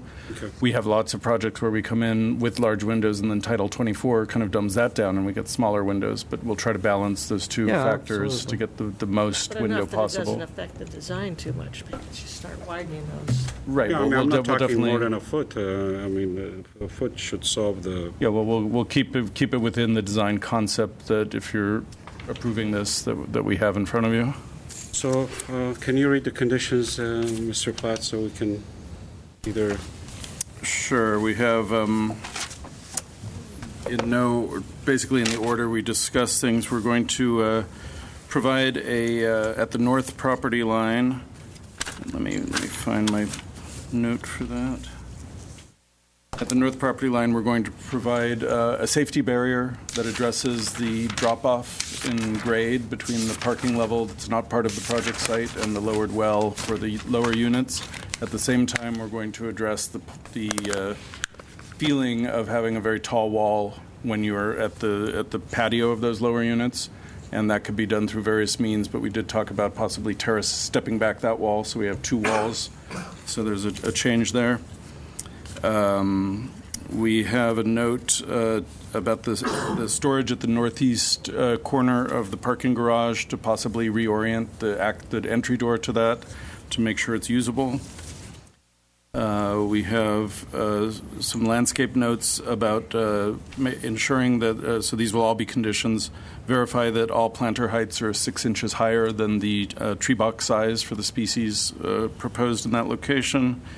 for the planters at the front of the building to raise those planters, make those taller planters so that they could accommodate taller tree The ones in species. the front are on grade, so just increase the size of the, I'm talking about the ones in Oh, front. increase the size of the box of the trees. Right, they're just 24-inch boxes, so that there's an Okay. opportunity to there, too. So we'll increase the box size of the trees planted on grade. At grade. We will request, as we always do, for staff to review and approve a lighting plan, which includes locations and fixtures and shielding of lights on the perimeter of the building. The plant material palette will be changed to eliminate the Pride of Madeira and find a species that's more appropriate in that location. And this, I wasn't sure regarding the bicycle parking, Mr. Churchin, if Just a recommendation. consideration to move the bicycle consideration. parking to I think space we'll 25. net gain one parking spot by doing that. Okay. The space 25. Space 25. Nexus storage with the reconfiguration of the door should allow for both the storage use and also for the bike use and add one parking Okay. spot. And I don't think we developed a consensus on the glass fencing at the front, but we'll talk about we'll get to the other conditions. No, we don't need to. We'll ask for the applicants to provide a detail of the metal fence running along the front of the property and make sure it's in keeping with an aesthetically pleasing fence similar to the one at Hancock Park. The drop-off space is really outside the applicant's purview. If it's the board's wish, we could raise it with traffic, and the project team could talk to them and see if that's even possible. Or a loading zone. Actually, that is a larger discussion with Public Works Director, and it has urban design ramifications that we would rather not have these types of specific conditions put on. Glen Oaks, we're envisioning for a multimodal transportation the corridor in the future, and it's very important to maintain the continuous curb as much as possible. So in terms of introducing curb cuts, we've asked the city engineer and the Public Works Director to step back in requiring those things so that we can maintain a continuous urban design context. In this case, we would actually request that you withdraw that from the discussion. How about just painting the curb for loading zone? That's something that we could discuss with the Public Works Director. I was going to ask for clarification on that, because if we're asking for a curb cut, or if we're asking, I think Mr. DeMiro was suggesting going into the open space for that turnaround, correct, earlier? Well, no, I was just trying to understand that if we are going to do that, then it would impact the open space. But my question now to staff is that, we're proposing 55 units, assuming that, going back to the parking and assuming that they will have no guests coming to this facility, where would they get to drop off their furniture and loading and unloading, and where would the guests go? And I mean, I'm just kind of trying to foresee a development such a size that is going on a boulevard that it's not really designed for so many units. I mean, it's more of a smaller, And when we talk to Public Works, the idea of a passenger drop-off loading zone just painted at the curb may be the solution for that. But again, that's a city decision. We can't condition that for the applicants to provide that. What about service vehicles? I mean, yes, that kind of thing. It's a problem we have with all of our developments. Residential does not require any loading zone. But on the same talking question about the parking, based on what I understand today, there's about several parking spaces additional, 8 or 7, whatever. There is. It's not 9. There is. So why can't we condition those to be guest parking? They are going to be guest parking. Okay. But I don't see it in the report as being guest parking. I mean, it's not called out, but we want to make sure those are guest parking. I don't know if they'll be officially delineated guest parking. You don't. No. When we were Yeah, parking, SB 18 and 18 doesn't require I understand that. guest But why parking. can't we condition it design review. design review board since he has the extra parking and he questions about where these guests parking and the public questions where the guest is going to, why can't we condition it? It's not a design issue because it's mandated by the state, but they did discuss when you were talking about the concern about the one-way backup for the residents. All of the assigned spaces will be located to the west half of the garage, and the east edge of the garage will be the unassigned spaces. So those could conceivably be their handicap spaces and could be guest parking, temporary delivery. The problem with deliveries also is there's going to be gated access to the garage, so that wouldn't necessarily work for the delivery van. But they'll have to deal with these things the way, pretty much every building in the city has it dealt with. Okay.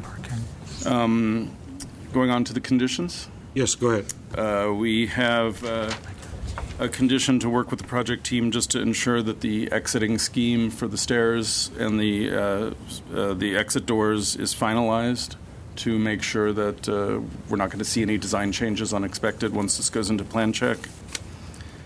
We are going to... I'm sorry, let's clarify something. You're talking about the exterior gates as well? No, this is just for the interior exiting that Board Member Malikian brought up. We will condition that I think I mentioned the windows will be enlarged to the greatest extent possible in bedrooms and any other location.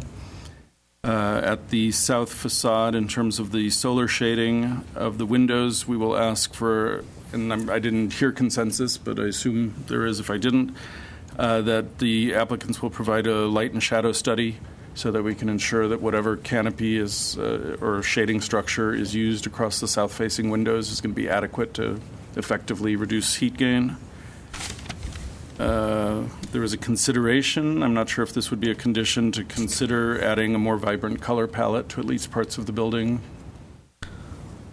Study. Okay. But it should be looked at, this material is too... We have a condition that we've learned from the board to put this as pretty much a standard condition these days, but somehow it eluded us on this project. But we're definitely very aware of your concern about the interface of materials. So we'll ask for details that show where the siding and stucco, or the metal and the stucco or siding, are coming together. We'll see a detail of that transition. At the front of the building, we are going to work with the design team to find ways to enhance the sense of privacy for residents using the front common area, while also maintaining the sense of openness and visibility from the street, so that we can try to get the best of both worlds. In that, we heard ideas for possibly doing that through landscape, translucent materials, additional kind of structural features in those areas. We have a consideration, I think, but possibly a condition to, at the ground level openings facing south that are more commercial in character now, to bring a material palette down that will soften their appearance and make them more residential. That's a condition, yeah. Okay. And then also, again, I wasn't sure if we had consensus in terms of the furred out areas at the facades that are proposed as 6 inches, the idea to kind of fur those out to possibly more than 6 feet or up to a foot? I think it will help the building because it will give you a little more shading and shadow, and it helps the material return. Okay, so a condition? If the board agrees, I think the other thing is that some of these freestanding panels that are going up above, rather than just being just a plug-down panel, Want them you to have should a return? wrap in and return over the roof, so kind of give some volume. The volume of it. Mr. Platt, I'm going to interrupt you because I think we're giving, at least it seems like to me that we're giving a slightly mixed message here.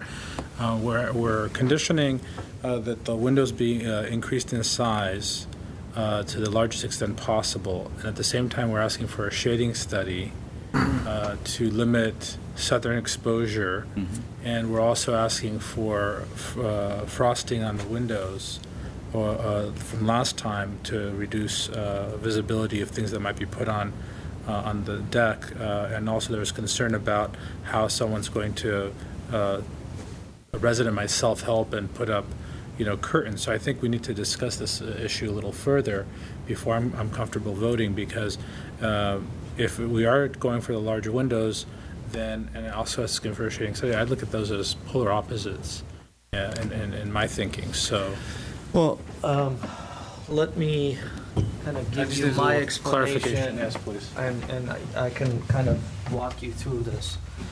So, can we get a nice, better perspective of this area, or, because I can't really tell the material. Which you want the... I can't really tell. That's Is this... Front. Okay, so is this the whole thing? Is this glass? And is this glass? I can't tell with looking at the materials. Okay, there you go. So this entire thing, this gray area, that's a bedroom. That's a bed is going to be right next to that. So that entire elevation that is facing south, it's going to be hit with solar gain. Okay? Absolutely. So that to me is an issue. I agree. Then you look at these narrow windows, and you look at the plan here. Look at this bedroom, and look at this window that is placed. Or look at this whole bedroom that is this humongous sized bedroom compared to this size.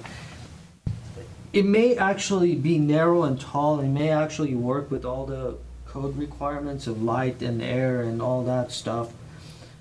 But the functionality of this room and the comfort of this room, is it really what they want to have? Or because to me, it's more of structure dictating that size of the window, and the design of the building dictates the size of this without considering neither one of them. Sure. So it's not increasing it or decreasing it. It's more of overlooking the whole thing as a cohesive usability of each. I mean, the spaces. And that's what I'm concerned about. And I think at the end of the day, when they realize, and I'm not talking about putting, adding additional layers of tinting and other things. I'm more talking about the architecture, the volumes that are created with some of these eyebrows that they're proposing and some of these elements that are there. So. Okay, that helps clarify, and I think it might help clarify. And if I may, it looks like these are unit numbers, correct, on here? So should we limit the concern to unit 309, 315, and the units that would be above and below to give them a little bit more direction? Because I think a general condition that windows be increased as much as possible. We were specific, I think it was for the bedroom windows, and those are all stacking.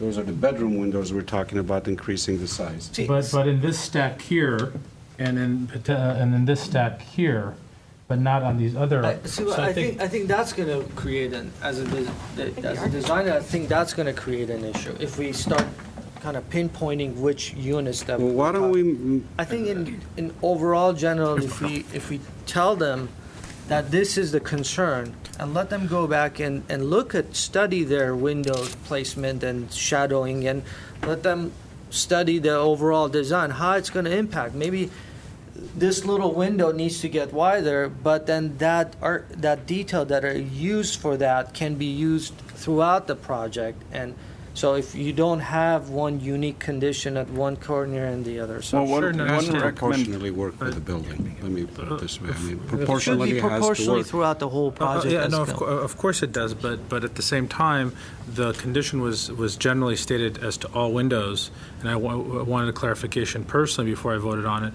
And I think it would be beneficial for them to understand that we're looking at the ones that are in those stacks, because the windows, the bedroom windows in the middle units. So then let me clarify a little bit more on okay. I think we need to reach a decision. One more quick thing. So that window, to me, is a concern facing south. Sure. But it's not a concern to me facing north.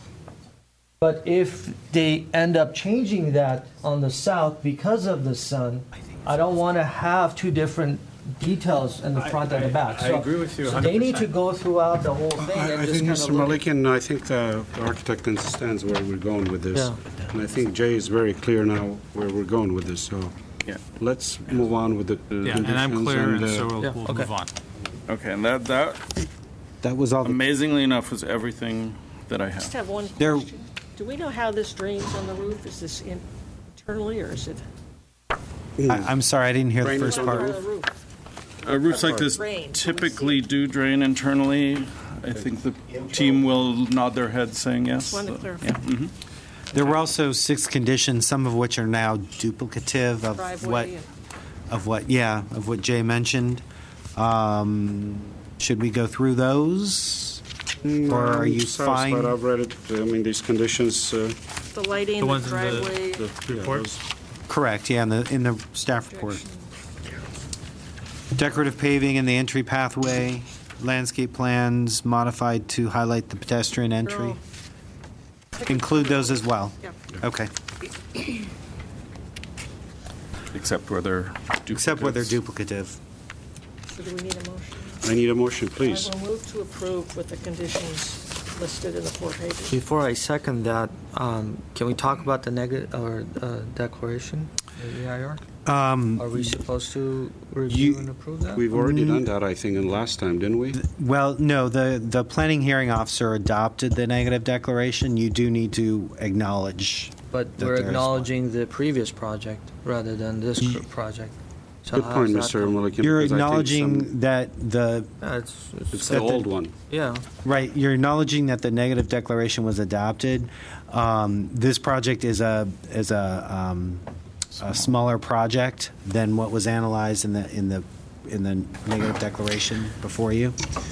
So what you need to do is just acknowledge that there was one, and it was adopted by the planning hearing officer. Well, and just to address that, you really, the hearing authority, in this case the hearing officer, adopted it, and it's really adopting it for its adequacy. And when the environmental document has been written and analyzed for a larger project and the project gets smaller, it is adequate. So they don't have to revise it, in other words. Do we need to say that it's a small project? It's a small, do we need to say that in our motion? No, you just need to acknowledge that there is one. All right. Okay, so I have a motion to approve the project. I need a second. I'll second. Thanks. Roll call, please. Okay, a motion was made to approve the project. This will be a roll call. Ms. Palmer? Yes. Mr. Malikian? Yes. Mr. Charchian? Yes. And Mr. Mardian? Yes. Motion carries 4-0. Thank you. And we're acknowledging the environmental. May we take a 5-minute recess? Or are we on a, anybody wants 5 minutes recess, please? Sure. Yes, ma'am. Thank you. Thank you very much. Thank you.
Thank you.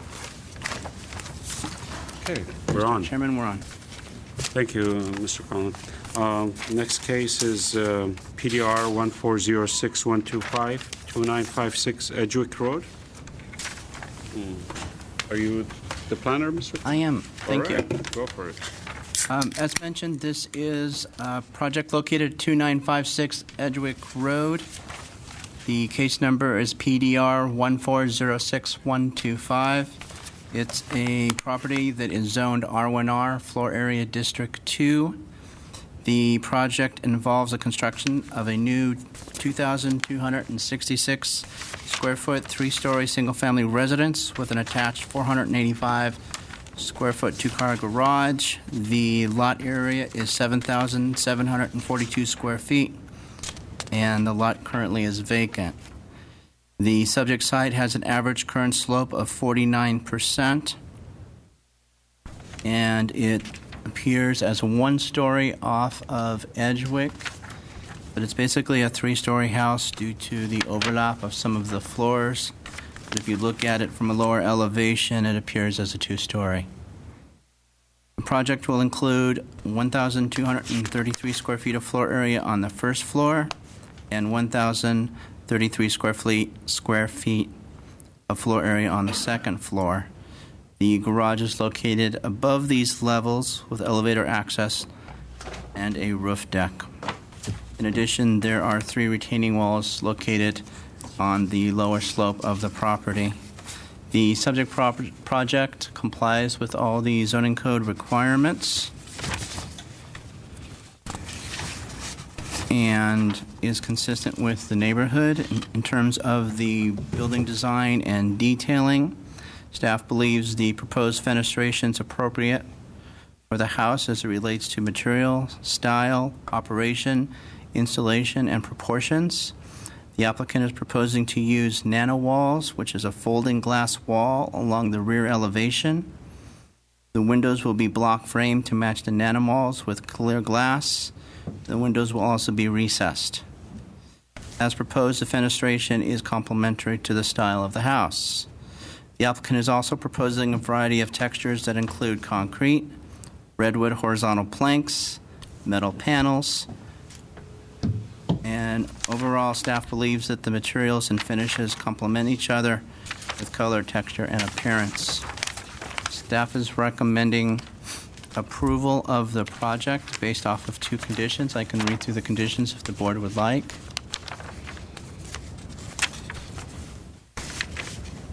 The first condition is to use open railing with on-grade stairway in the street front setback, and clarify on the drawings how the entry stairs meet the street. Second, to revise all necessary drawings to depict an access path from the rear yard to the street, including any stairs, railings, or other related features. And staff has received 2 phone calls on the project and met with one gentleman who is a neighbor to the west. That concludes staff's presentation. I'm available for any questions. Do we have a material board? There was one I saw It's in the package, I think? in the packet, but I think he had it Paper over. one? Yeah. Yeah, I know. It was here. So, Do you have a question, Mr. Malikian? Has staff given the applicant the hillside guidelines for this project? Yes. Are they familiar with the hillside guidelines? Yes. Okay. Mr. On any oak trees? Because I noticed one on the There's property. 5 trees that are proposed, oak trees. There's 1 adjacent to the driveway and 4 being proposed at the lower elevation on the property. But there's one existing now. That's My at the knowledge, bottom of there's the- none existing on the property. I was there, and there's one closer to that second retaining wall they're proposing, or the third one, I'm not sure which, but we'll ask the applicant. Judge, but it's still within 20 feet of the project, I think. No, this is on the property. I know, that's what I'm saying. I mean, they'd have to all be noted, and I don't. Yeah. Go ahead, Mr. Charchin. In reference to the trees, Mr. Milliken, the eucalyptus that's being suggested to be removed, there was a tree that was within the parameter of the flagging, or parameter of the stick and flag. Story pole. Story pole. Thank you. That was the word is escaping me for some Flags. reason. Thank you so much. The story polling. That is not eucalyptus that I'm familiar with. So I'm concerned that that might be some other native variety. So I would ask. Well, have we had anybody look at the site? And sometimes, lots of times, we have oaks and things, and I think they're within the site, and they're not. So It'll be a good question for the applicant. We can ask we'll that. ask that. All right. Any questions, Mr. Milliken? No. Any more questions? I guess I can ask the Go. Okay. applicant. I see this freestanding wall in the perspectives with this. Round hole? Yeah. What is that? Where is that? And I'm trying to figure that out. Or maybe the applicant can Okay. let us know on that. I had questions. Trash area, AC units, where are these located? The applicant will be able to address that. Okay. Go ahead.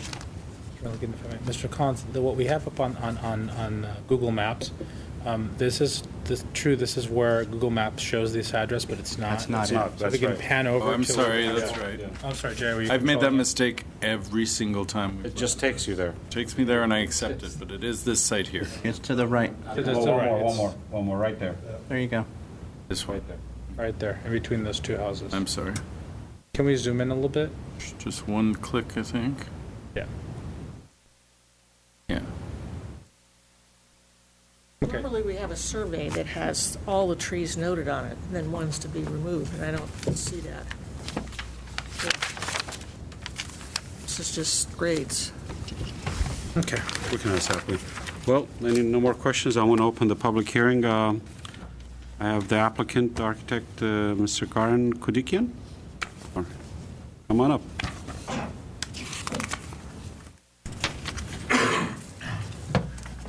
Thank you, Mr. Kudikian. Come on up. Good evening. My name is Karan Kudikian. My address is 301 East Glenox, here in Glendale. Staff is recommending, I'm not very much of a talker. I would like you to approve the project. If you have any questions, I'm ready to answer. Any questions to the applicant? I have a couple of questions. Where is this wall located? Karan, you can come around. Yes, Give the please. pointer here.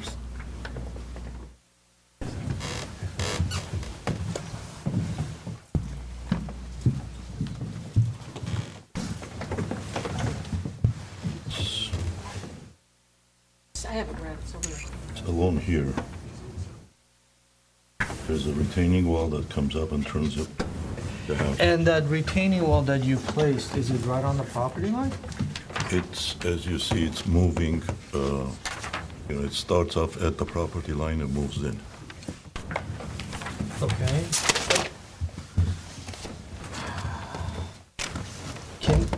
Is that possible?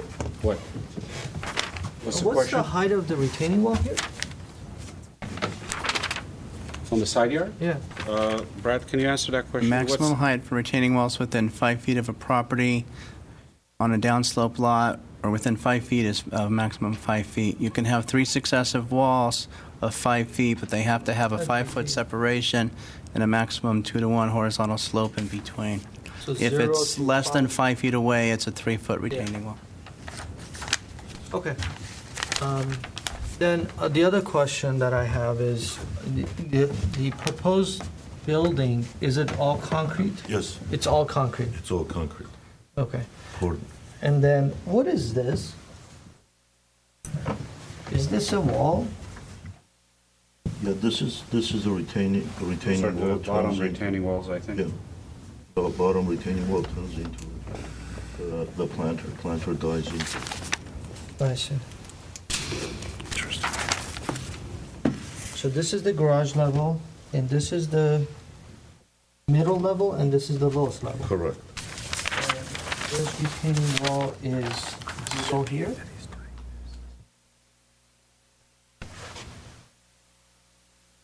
Retaining wall will come across here. This is that contour. It's like this. I see.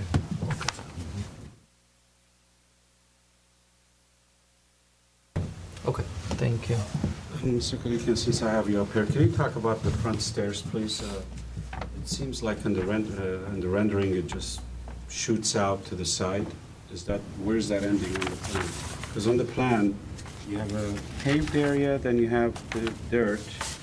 So what happens, there? I mean, see on the rendering, it shows a straight shot coming through here. Yeah, it's This is what I'm talking about.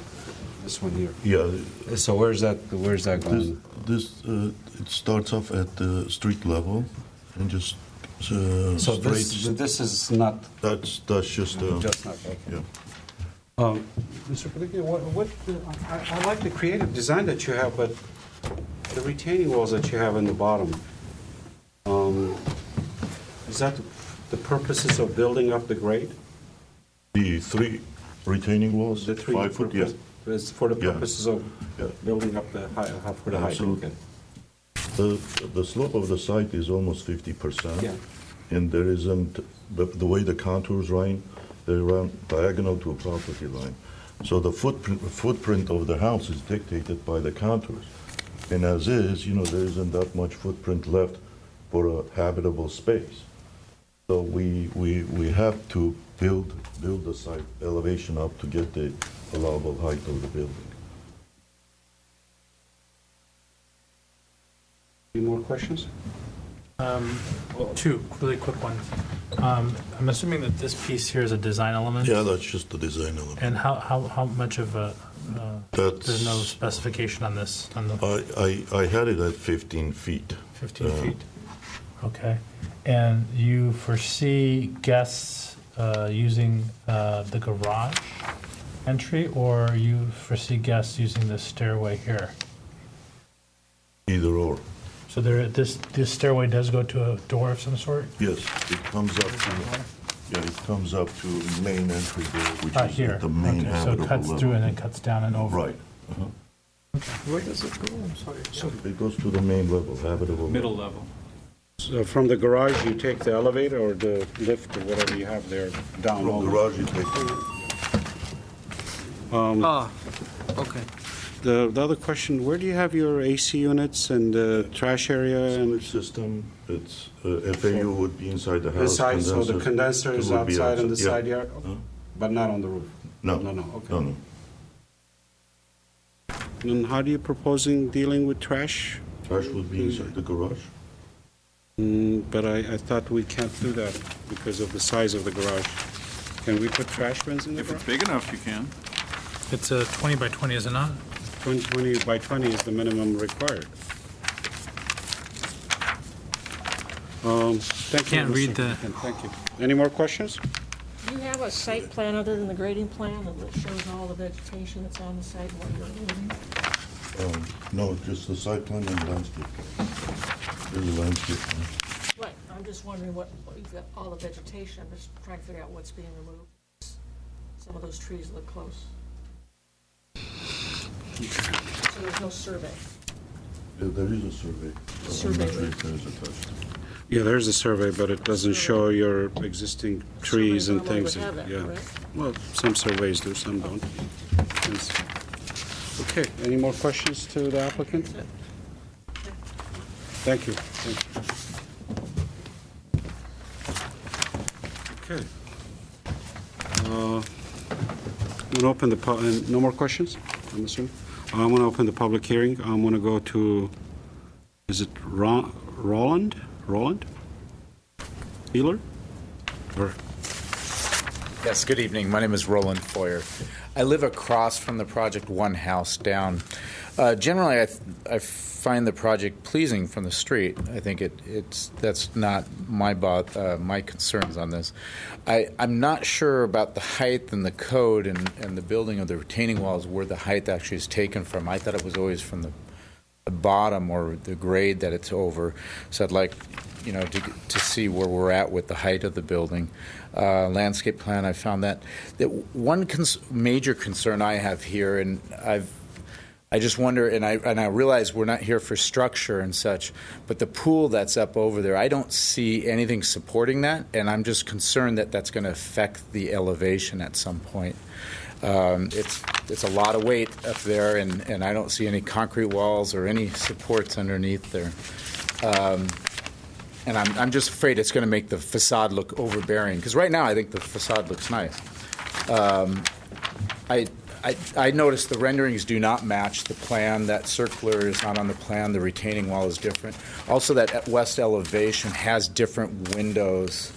The windows aren't reflective of the plan on the lower level, and I think the location of the retaining wall is actually in the elevation is in the wrong location. The stair entry, but I felt like it had a tunnel feel, but I think one of the conditions is open up. And then trash storage. Yeah, that's a big concern of ours in the neighborhood, because they always, on the new homes, it seems like they always end up supposedly in the garage, but they end up in the driveway. And then usually what they don't have is room for parking 2 cars in the driveway as well. So, thank you. Thank you. Next speaker, I have Richard Hambold. Sorry. Chairman Mardian and board members. In general, I like the design. I live right next door. Got a few comments. The story poles that were erected, we have a balcony, by the way, that faces the new project. These plan, it goes higher than the story poles. Okay, so on the west-facing side of the house, there is a planter, and there's some plants shown in the rendering in it, which are fairly high. So that's for privacy for people on the deck of the house. But as it goes up, it blocks our view looking out from our balcony out towards the mountains there. So what we've got to do is come to some kind of height for that barrier for their privacy, which I think is minimum for their privacy, that gives us, that detracts least from our view. Another comment is the entrance stairs. As you've noticed, they come up at an angle to the street. The street actually has about 10 feet between the asphalt of rough land, and then it falls downwards. If you look at that rendering over there, it looks like the street has a nice clean line that slants down towards the house. I think some description of the treatment of the front of the property, including what happens when the stairs come up to street level, because that's what we're all going to see from the front. Right now, it doesn't strike me as a very appealing view, because you see the garage and the bridge getting to it. Then 20 feet down, you're going to see 2 railings where it's a stair coming up from down below. So I think it needs some sort of treatment in there of the shoulder of the road leading up to where those railings are, to make it have some kind of appealing look from the front. Thank you. Can I ask a question? Go ahead. I just wanted to clarify which side of the property do you live in? West side. West side, okay. Same question, but different question as far as the request. On that picture, is your house the house with the roof line that's very visible, or the one that is blocked by the trees? That's where the cursor is. There we go, that one. Okay, That's thank right. you. And then in the right corner, there's a balcony. Okay. Yeah. Okay. So when we look out, we're looking across the deck, and now with the planter and plants coming out of it in the rendering. Yes, yeah, I got it. So Yeah, you're this looking point at here. You're looking at this here. Yeah. Okay. That's correct. Right. Where they have the planter with the There's a planter. cypress. It looks like cypress is coming up. And, when you see that, they could be pretty high, but we really have to come to some mutual agreement of a height which is satisfactory. Thank you. One other thing before I get away, the air conditioner compressor was mentioned. If it's on our side of the house and we're sitting out on the balcony, it's going to be noisy. So we'd like to see it placed somewhere where it The other actually neighbor's stays. side. Or you can put it on the lower end. Yeah. Right, there's some other place there. We'll make sure that's That's about discussed. Thank you very much. Thank you. I have no other speakers.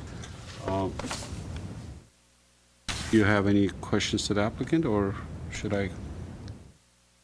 do we need to rebuttal before I do that? I have a couple of questions to the applicant in reference to Mr. Kodigian, can you come up? the overall design here.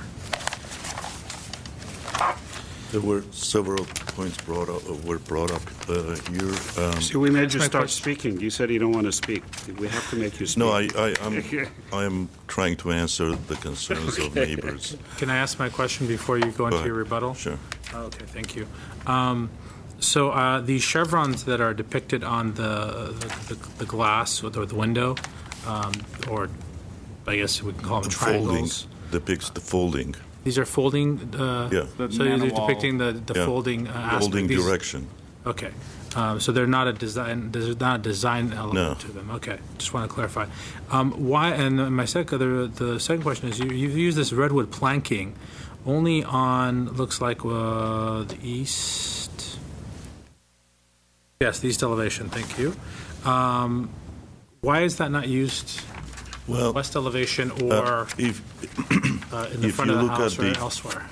If you look at the proposed backyard or the rooftop deck, it's divided in two areas. Basically, one side is wood decking, wood flooring, and that's the side that turns up vertically to that side of the garage. And it's divided by the pool. The middle So plan. you're using it for the resident. You're using the decking material in the pool the area. horizontal finish comes up upward, only on that that wall. But on the west elevation, it's basically looks like 3, 4, 5 window areas, and then gray concrete. Yeah. Correct. Okay. And then that's it for now, yeah. I had a question, Mr. Kodigian. Sorry. What happened, now there's a portion in the front that is not paved? Is that portion is going to be paved? The street is going to be widened? That's within public right-of-way. No, I know, but you have to get to your garage, so you're going to pave that part? Yes. For the boat? Yes. How about the portion that is the remainder of that? I'm certain that the Public Works Department will make the applicant pave it. My other question is,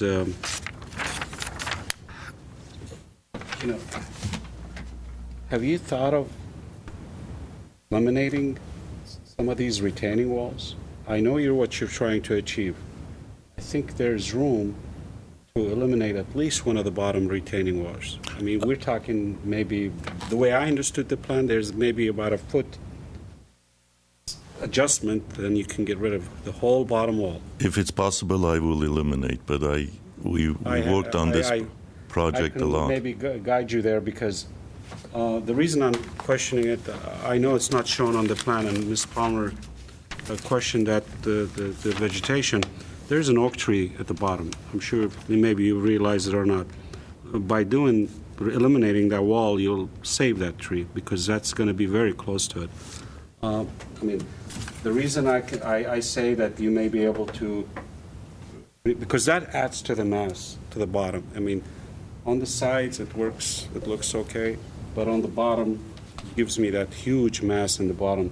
And by maybe even increasing the ceiling height at the bedroom level, drop it that 1 foot, because I'm looking at your grades in here, and I'm going, this is my grade.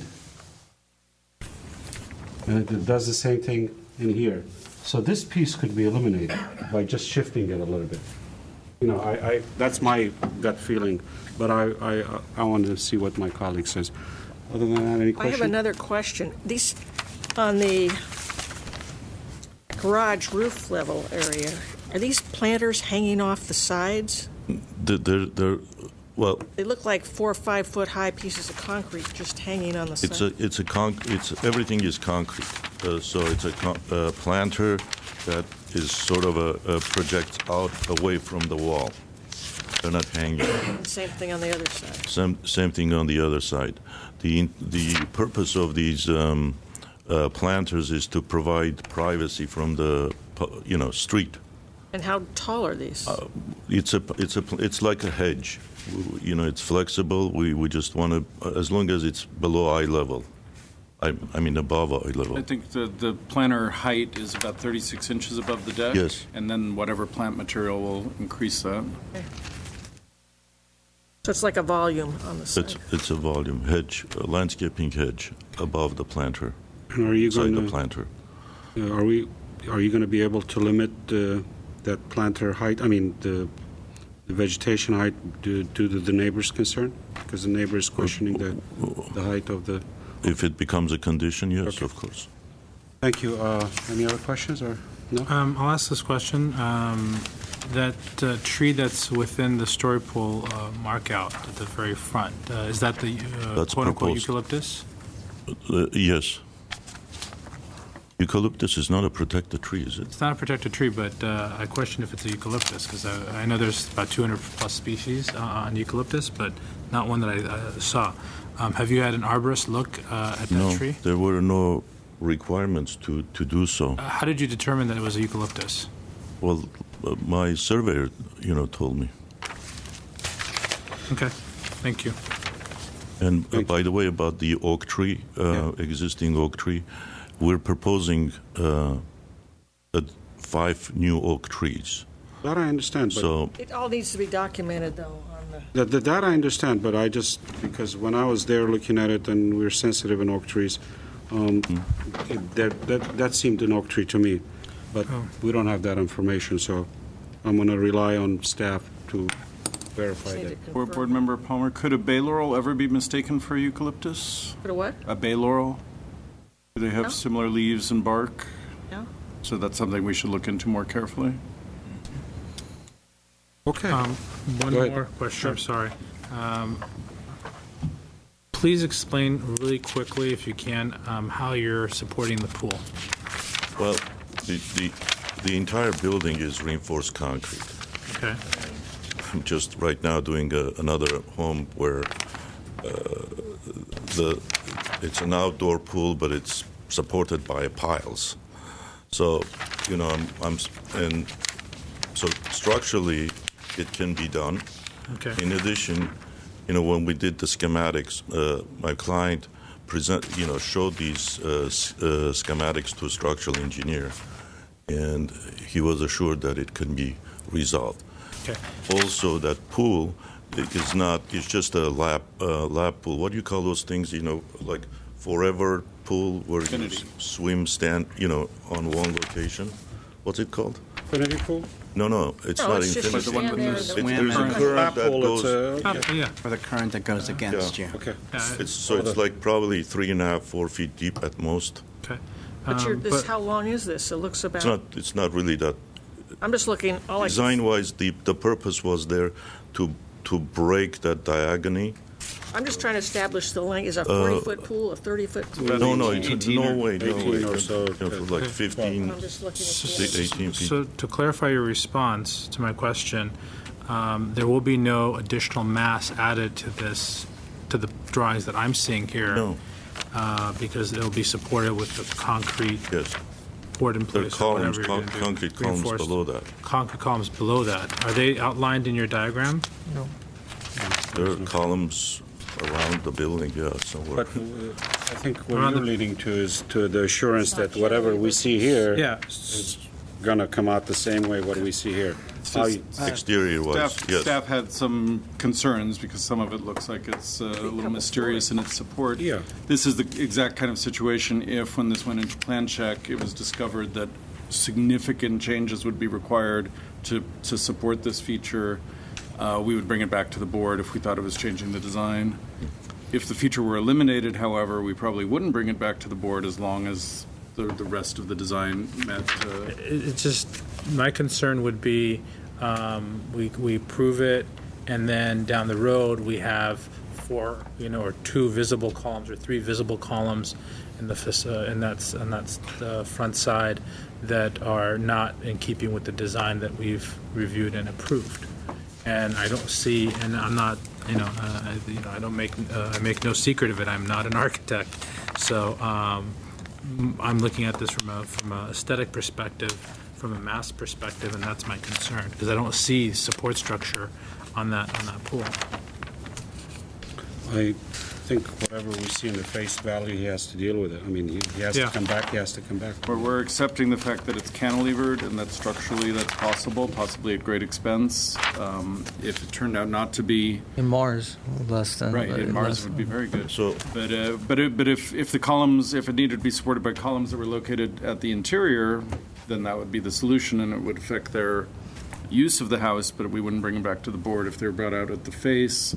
And we thought it did change the massing or the design, we'd bring it back. Fair enough. An interior question, Mr. Kadukian, I don't mean to pick on your floor plan, but, I know the design is dictating the floor plan in this case. It's obvious. But how do you get a queen bed or a king bed in this master bedroom? Where do you put the... Where do you put the bedrooms you have no are wall tiny. space. Bedroom, what can I say? They're tiny. Well, I think eventually it'll come up. I'm just, there's no, we usually, we say, work with the elevation, then come up with a floor plan. I think you're doing, that, but you also have to consider, how you're going to lay out your furniture and that. But that's... Rest assured, we'll figure out something. Because you need to, get a queen or king bed there. At least queen. If this is a bachelor pad, that's, Yeah.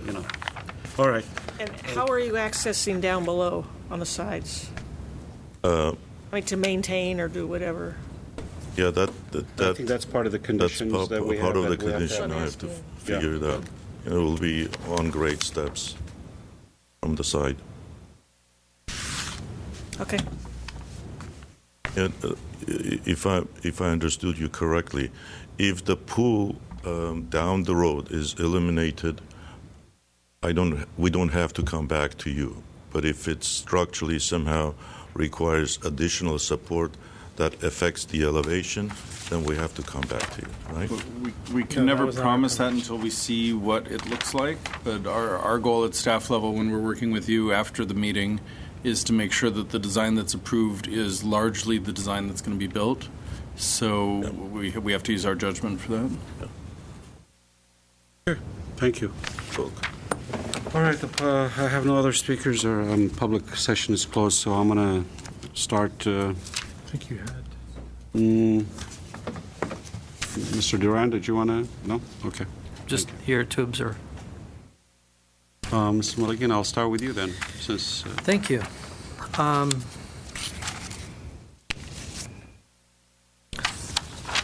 Where and how to begin?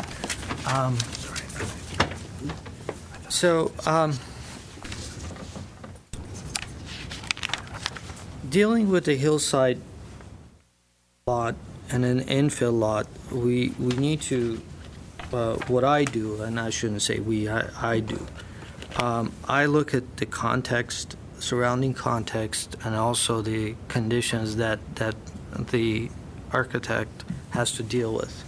In this particular case, we're dealing with a very steep lot. In certain lots, you're somewhat forced to come up with a certain design, obviously because of the site conditions, because of the conditions that are placed by the city, the governing bodies.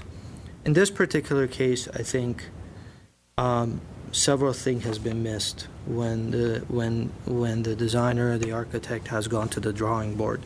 One of the biggest things that, in my opinion, that sticks out is the hillside guidelines. The reason that it's there, and that the reason that I asked, was that there's a purpose for that. There's a purpose to allow designers that have difficult time to address certain conditions. It gives them a guideline, a map of how to address certain conditions. We also have to deal with a lot of zoning conditions, which dictate certain parameters of retaining walls and support that it's needed to construct a building. In this particular case, and it's been told many times that it's a solid concrete bunker. It's basically what he's building, a bunker. When you're dealing with a solid formed concrete wall, the purpose of that is several things. First, obviously, the aesthetic that they're trying to create. Second thing is the creation of forms that are kind of rectilinear and are placed together and try to create certain formation that it's there. In this particular case, because of the slope of the grade, it's angled, and therefore it starts creating these additional conditions that it's there. Also, when you're dealing with the concrete, you have to, as Mr. Churchill mentioned, and I think is a very good point, which I'm going to talk about quite a bit on this, is the support for this heavy construction. It's an extremely heavy construction. If this whole thing is all solid concrete, you have to deal with cantilever conditions, you have to deal with support for these decks, you have to deal with the thickness of the walls, you have to deal with a lot of these other amenities that are required by the code, and just simple comfort of living in a comfortable, insulated, warm condition, whereas a solid concrete, non-insulated, and I mean, I can go on and on in regards to the comfort of this space. Also, when you're looking at this whole design, looking at this entire space, this whole face is supported by glass. There's no structure. There's absolutely nothing.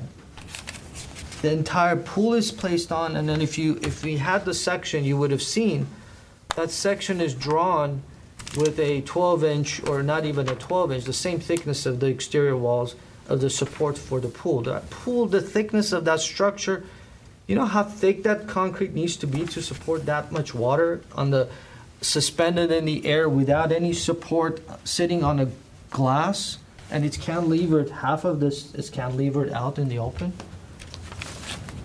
You got retaining walls there that are on the property line. You got walls that are kind of floating there. I have no idea what the circle is. You have these conditions. You have areas here that are within the 5-foot setback, as Mr. Brad indicated, that you have these large retaining walls. So when I'm looking at this building, and I'm looking at both the structure, both the code issues, both the design guidelines, nothing works. In my opinion, nothing works on this. None of the design elements follow the common sense. You got a piece of concrete wall, this whole concrete wall. It's like almost 10 feet tall, and I'm assuming these are 4 foot wide. Let's count together. 4, 8. You got 16 by 10 solid concrete sitting on a piece of glass. There's no support. There's nothing there. This I understand, and that's the purpose of concrete walls. It's not that you can't lever It's not a tilt-up building that you're not creating an industrial building that you cantilever. You put columns to support the concrete up in the air. It just doesn't work that way. You cannot build a solid concrete without having any kind of a structural support. Yes, you can put it on the inside. Yes, these decks can support. But when you're dealing with these little areas, these column walls, it's like you drive into a garage, parking garage. How big are those columns? I mean, you guys have all seen it. I mean, those are 12 by 12 columns or something. When you talk about, I don't mean to interrupt you. Yeah. When you talk about it doesn't meet code, what code are you talking about? Hillside guidelines, zoning guidelines? What are you talking about? I'm talking about a suspended concrete that doesn't have any way of supporting itself. Structural. I'm talking about retaining walls that are placed on the property line with two-story walls that are right in the property line.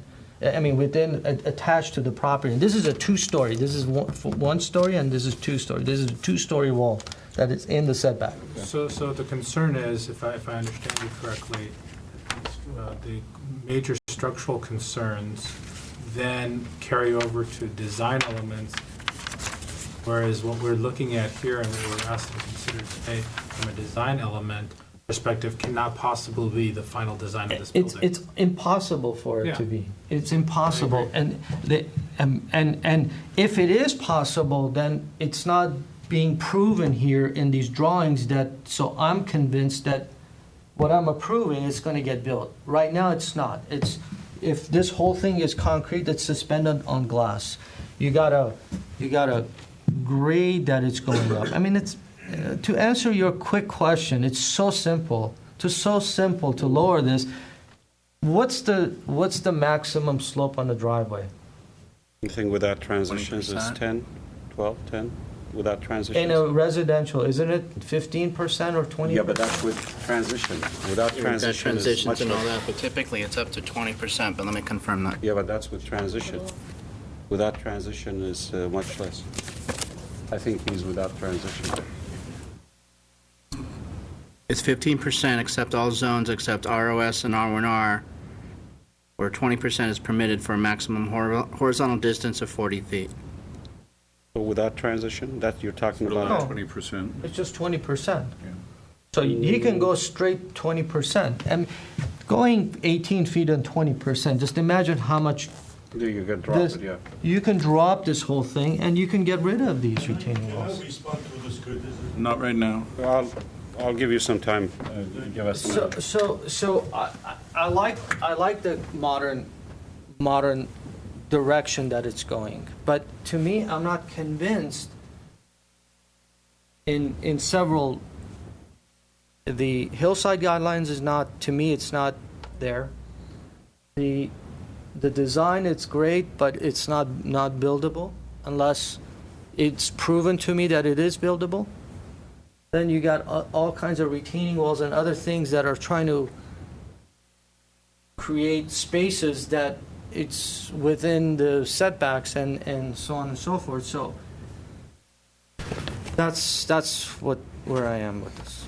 Okay, Mr. Wilkin, thank you. Mr. Churchill? Okay. I concur with a lot of that because I was lost as to some of these elements. And my main concern is that these renderings and these drawings, this is not what is going to end up being built unless I'm completely off. I'm very concerned that we have a lot of mismatches. For example, the entry staircase. In one of the drawings, it shows the staircase coming to the street here on this feature here, but here it has this long pathway. I think there needs to be some refinement. I had missed this piece, but I don't see how these are floating. This seems to be floating in time. We have differentiation on what kind of shrubbery is going in here, which is a concern that the neighbor has, and I can understand that as well. Cypress is much different than these hedges. I'm very concerned about the potential native species that are on site. I was expecting to see traditional garden variety eucalyptus, even though there's lots of different kinds. But we can have a bay laurel, we could have another protected tree, and we need to make sure that we're not inadvertently approving the removal of a protected species. I commend the applicant that they're going to add some species, but these are my concern areas. I want to be able to view plans that are going to be close to what's going to be built, and I don't think these are them. Yeah, and we obviously shared concern about the appearance of the magical support of the building. It's our understanding that the columns would be to the interior, and the architect can address this if you open up the hearing.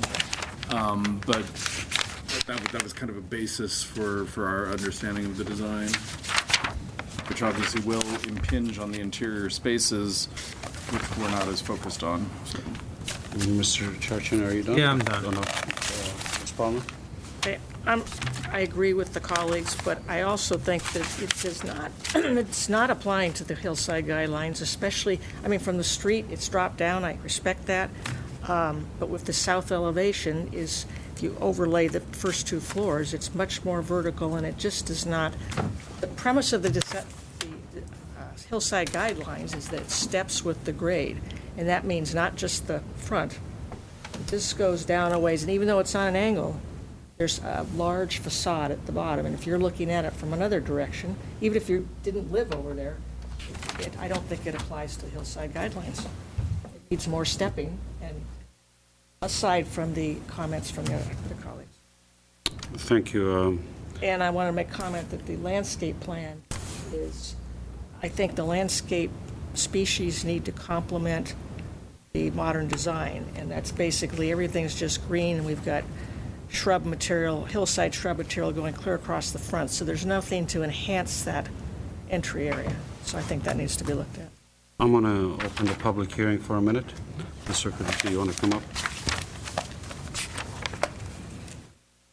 And did you want to say your comments first before I go to him? Okay, go ahead. I want to respond to Mr. Milikian's comments about the structural components of this design. As I said, this is a solid concrete building, and as I said, client presented the schematic to a structural engineer, and he was assured that this building will work. Okay? Now, and my understanding is that the DRB is approving the building appearance. Now, how it structurally will work or not. If it won't work, then we'll come back to you. As simple as that. But for the board member to come out and say this is not going to work because of the appearance, then, it's a moot point. Now, you're absolutely right, but and I'm not here to argue with you or. Well, there's no reason to argue. We're not arguing. What I'm reviewing and what I'm looking at is what is presented in front of me. You could have had a civil engineer, a structural engineer, whoever you wanted to come and look at this and tell you that it can be built. But if it is going to be built, that needs to be transferred onto these drawings. So I'm convinced that what I'm approving, that it is something. It's not something that it's just out in the. You're telling me it's solid concrete. You're telling me you're putting a pool on the third floor without any support. It's just supported off of glass. There's no support off a glass. But there's nothing there. It's cantilevered out. There's nothing. Do we need to get into a structural analysis for design review board? I think what we're hearing is you certainly need to show where your interior columns are, and make sure, especially with your folding walls, which force them to be set back a certain distance. As we were going through this process, my client told me if pool is causing so much commotion, we can do without a pool. It's not so much the pool. I think, both your questions are valid about the structure, but, my passive, I don't see that approving the aesthetic. If it doesn't work, it comes back. I agree. I agree. That's very clear, and we agree with you. But I think, that part should be, It's his responsibility. No, absolutely. And the reason that I'm bringing this up is, in a way, I know you can't comprehend this, but I'm doing this a favor for you. So if it was drawn, and if you did that whole homework, and if they did look at it, you put it in, then you know it's 100%, so you don't have to come back to us again. But that's your responsibility. Is that all you had to say? Yeah, Okay. and Okay. one other point I would like to bring it up about the hillside guidelines. Hillside guidelines basically suggest to follow the contour line. Now, when you have a buildable pad that is as little as that, about say 1,500 square foot, there isn't that much room to step back in two-story scenario. So when you look at this design, is basically the step backing effect is generated with the garage on a rooftop, and the volumes will not look too massive from the downslope side.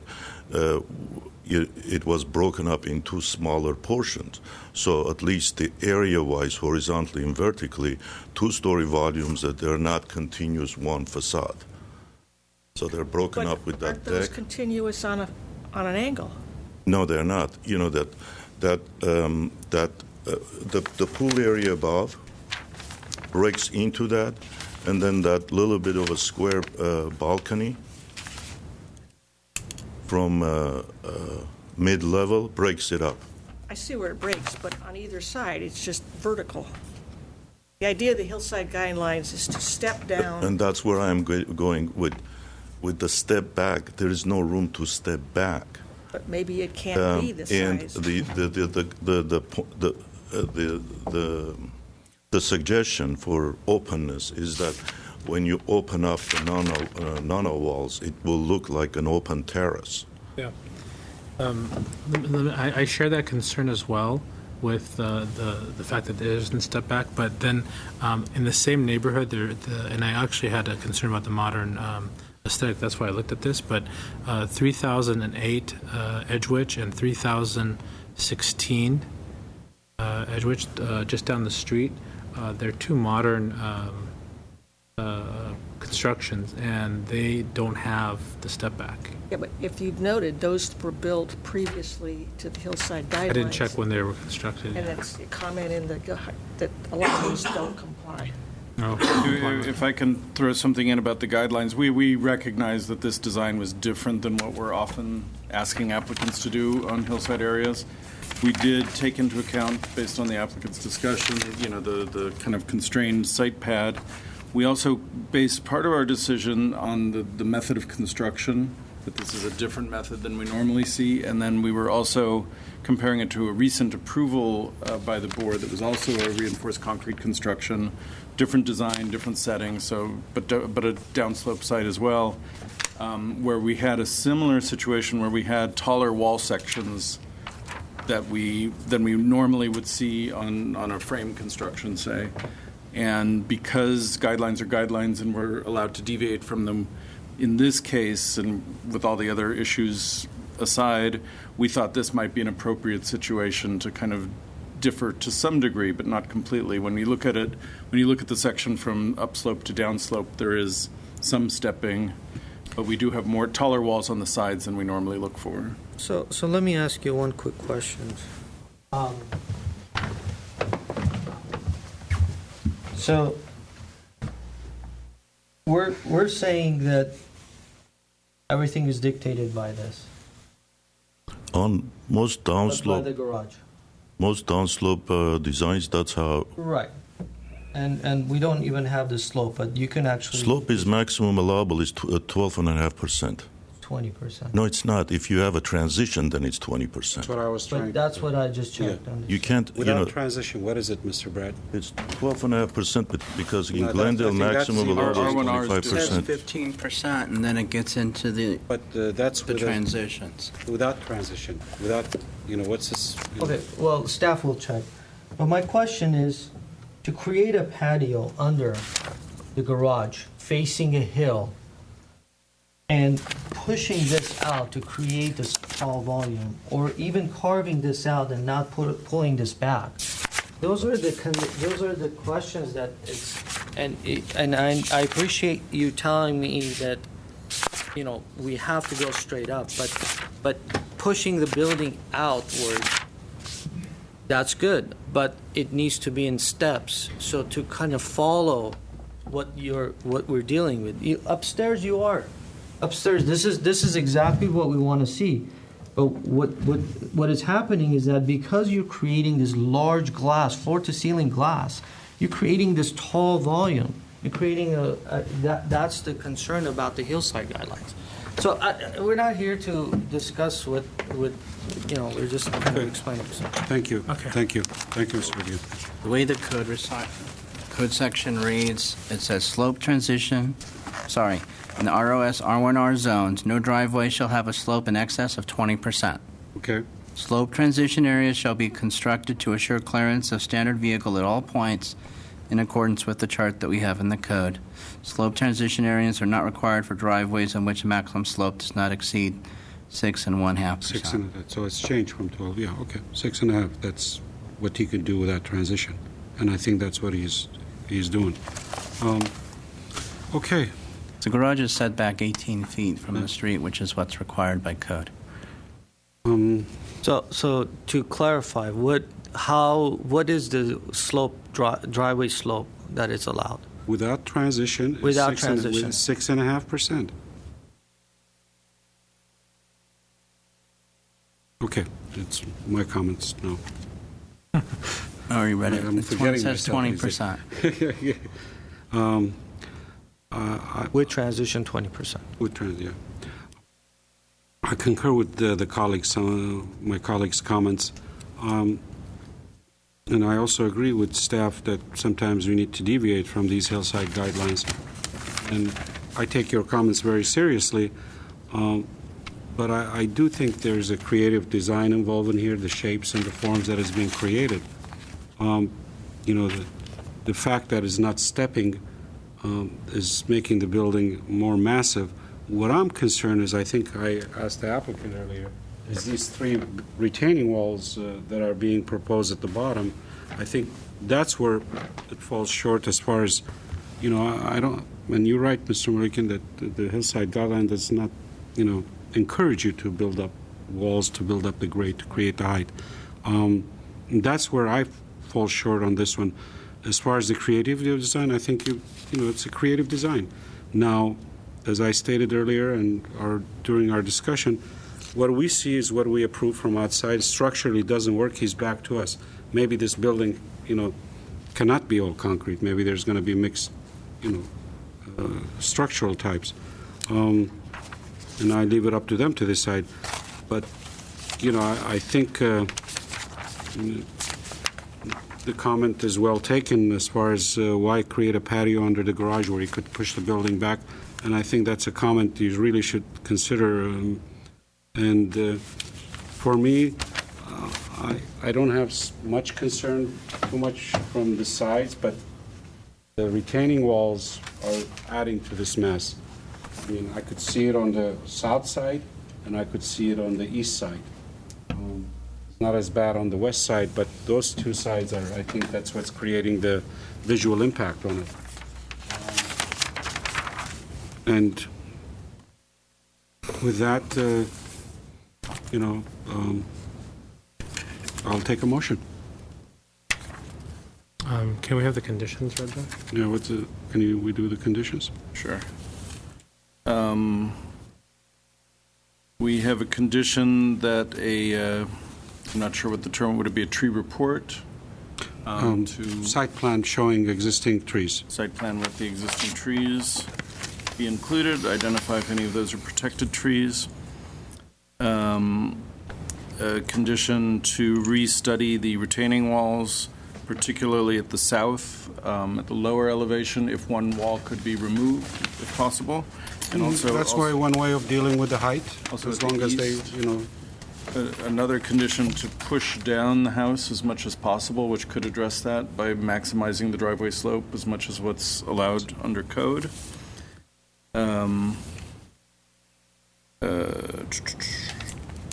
correct all discrepancies on the drawings, which obviously will change as this moves forward. Provide a landscape plan that shows species that are more complementary toward the modern style of the house. And then I'm not sure how to word this, but something where the architectural drawings need to show structural features even at the interior portions of the house.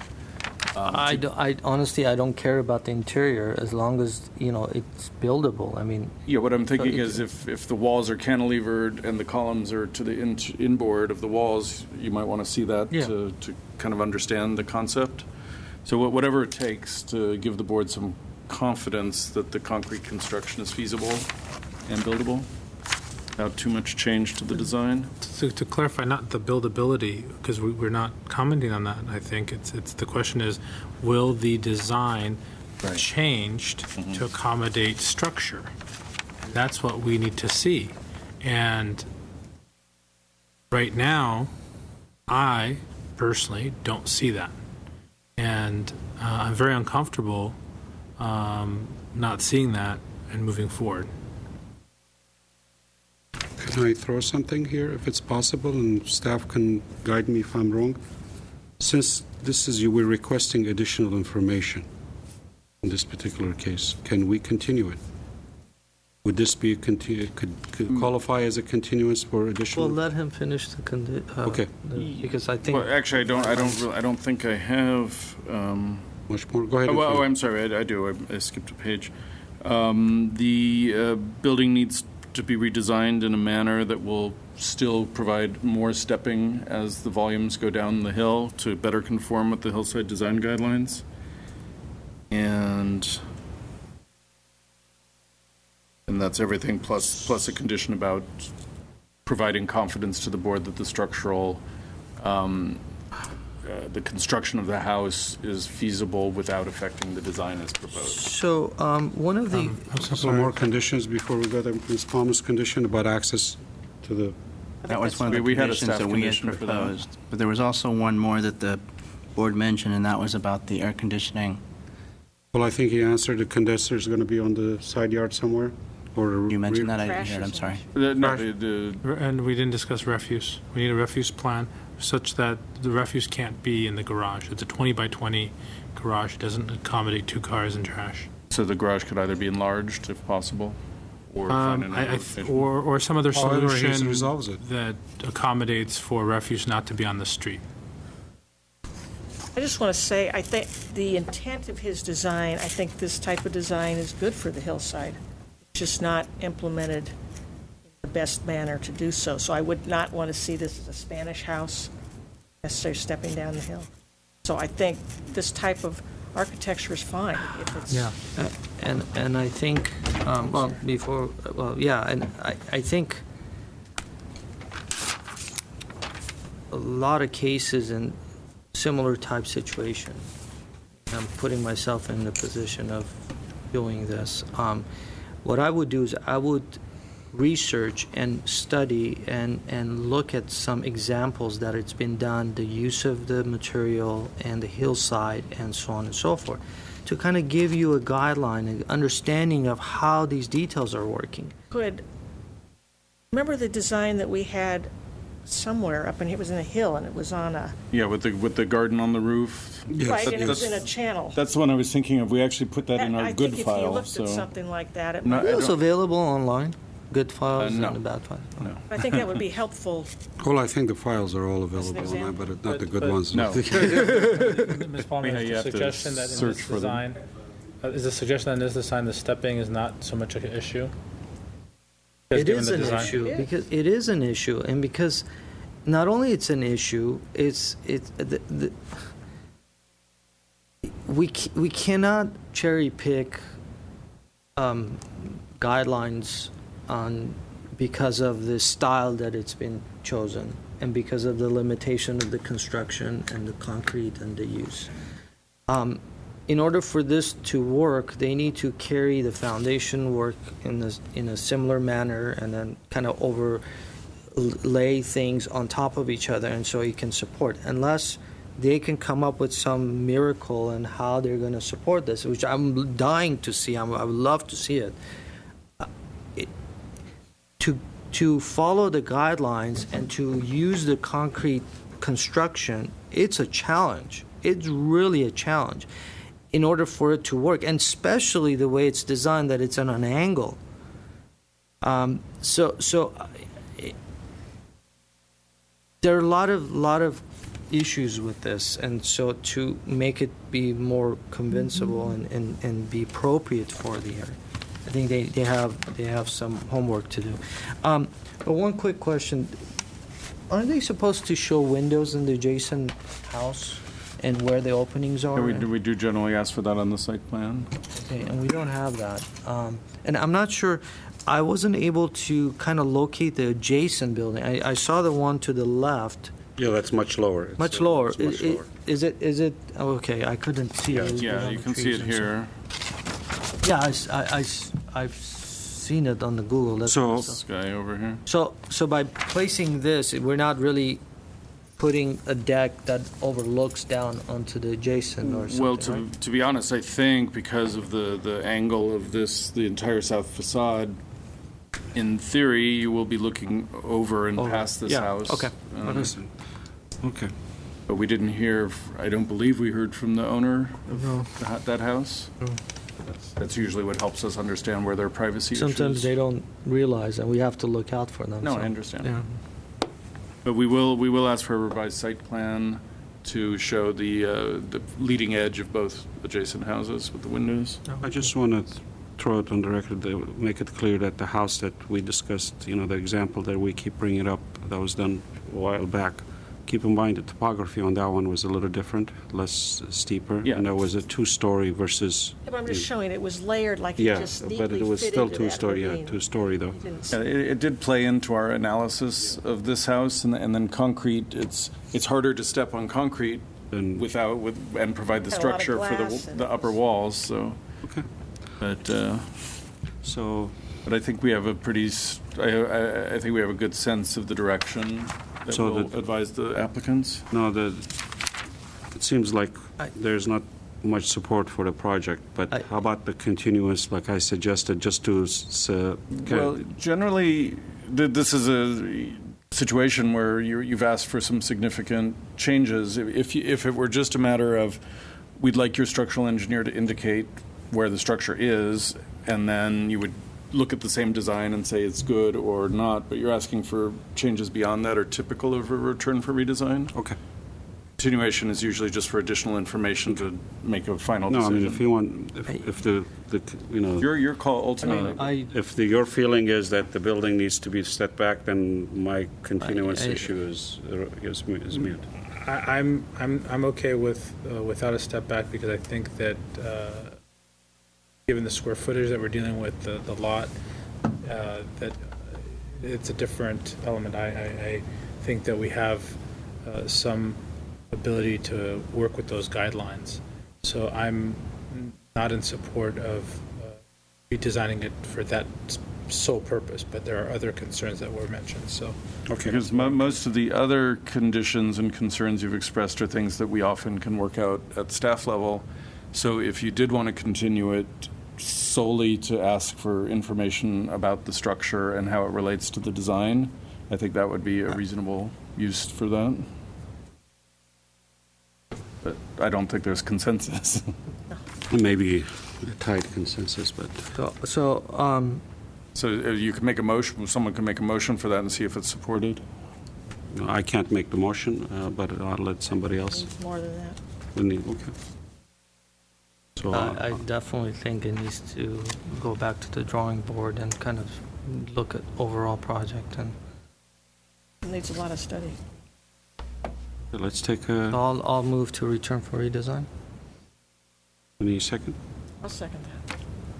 All right, roll call. Okay, roll call. Board Member Malikian? Yes. Board Member Charchin? No. Board Member Palmer? Yes. Board Member Chair Mardian? No. We have a 2-2 vote, which gets us nowhere. Do we have another motion to entertain?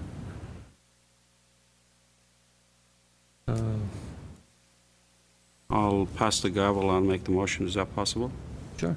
I'll pass the gavel to continue the project for additional information, strictly for structural purposes.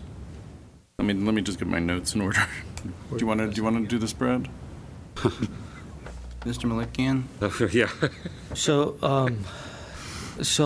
only for structural reasons and For rest of structural this- reasons, from what I'm understanding, and then depending on what comes back from the structural engineer, if the structural engineer hypothetically says that everything is doable, then if the board is comfortable with that, then there's a possibility with the conditions that Jay's read off that those could be incorporated into the project and potentially go forward from there. So I'm sorry. So if let's hypothetically say that the structural engineer comes and says it's doable, and they come back exactly the same design with no changes, but basically having a structural engineer brought their magical wand and showing us how it's going to actually. But my understanding is that when we continue it, it's for a specific item. Right. A clarification of a specific item, nothing that we've talked about, discussed all these conditions. Since the applicant heard your concerns, they could come back with the information that you've requested in the continuation, and they could also possibly eliminate the lower retaining wall, push it down a little, change the driveway slope. There would be nothing to stop them from doing that. So you're saying they could address the one issue and then add other changes to that? Yeah, I just think we have to be careful because that's really a But return then for redesign. how would public know that they're looking at a completely different design? I mean, especially the neighbor that is going to be impacted on this is here. Yeah, they would not. So there would be no noticing for a continuance. Other than the continuation of, to a date certain tonight. You don't want to continue it indefinitely. Right. But we wouldn't renotice the 500-foot radius for a continued hearing. No. Okay, it seems I don't know that we can continue. I can continue. I'm going to withdraw my motion and take a vote, however, what you want to do it, because it seems like maybe we're leading to a direction that we shouldn't as far as, we let them, come back, it's architecturally doable, but the other things are not addressed, and you still have concern with it. And we may have another board member joining us next time. So, we might get little... If you return for redesign, it's considered a separate application, and the project is noticed again, and that design can be reviewed publicly. So, a motion? If the motion... Mine was denied, so it's yours. You had a motion? You had a second? did. Your motion? Well, I did, but I did not too. anymore. Oh, you But we could return to the same motion now. Okay, then we go back to return for redesign. So, Commissioner, Board Member Malikian motioned, and Board Member Palmer seconded a motion for return for redesign with the conditions that we've discussed. So, another vote? Roll call, please. Ms. Palmer? Yes. Mr. Tarchian? No. Mr. Malikian? Yes. Mr. Mardian? Yes.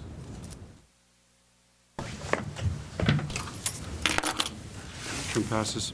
We have one set of minutes to go over from January 29th. We have two? I guess not. I have two copies. January 29th. It was, I believe, a special meeting. That's the Chevy Chase one? Yes. Yeah. Motion to approve the minutes from January 29th. Okay, you'll get them because second redesign, you'll get a regular note. Sorry, who is the second? We'll keep these. I think he needs a second. Yeah, a second. Okay. Sorry. Roll call. Mr. Malikian? Yes. Mr. Turchian? Yes. Ms. Palmer? I abstain. Mr. Mardian? Yes.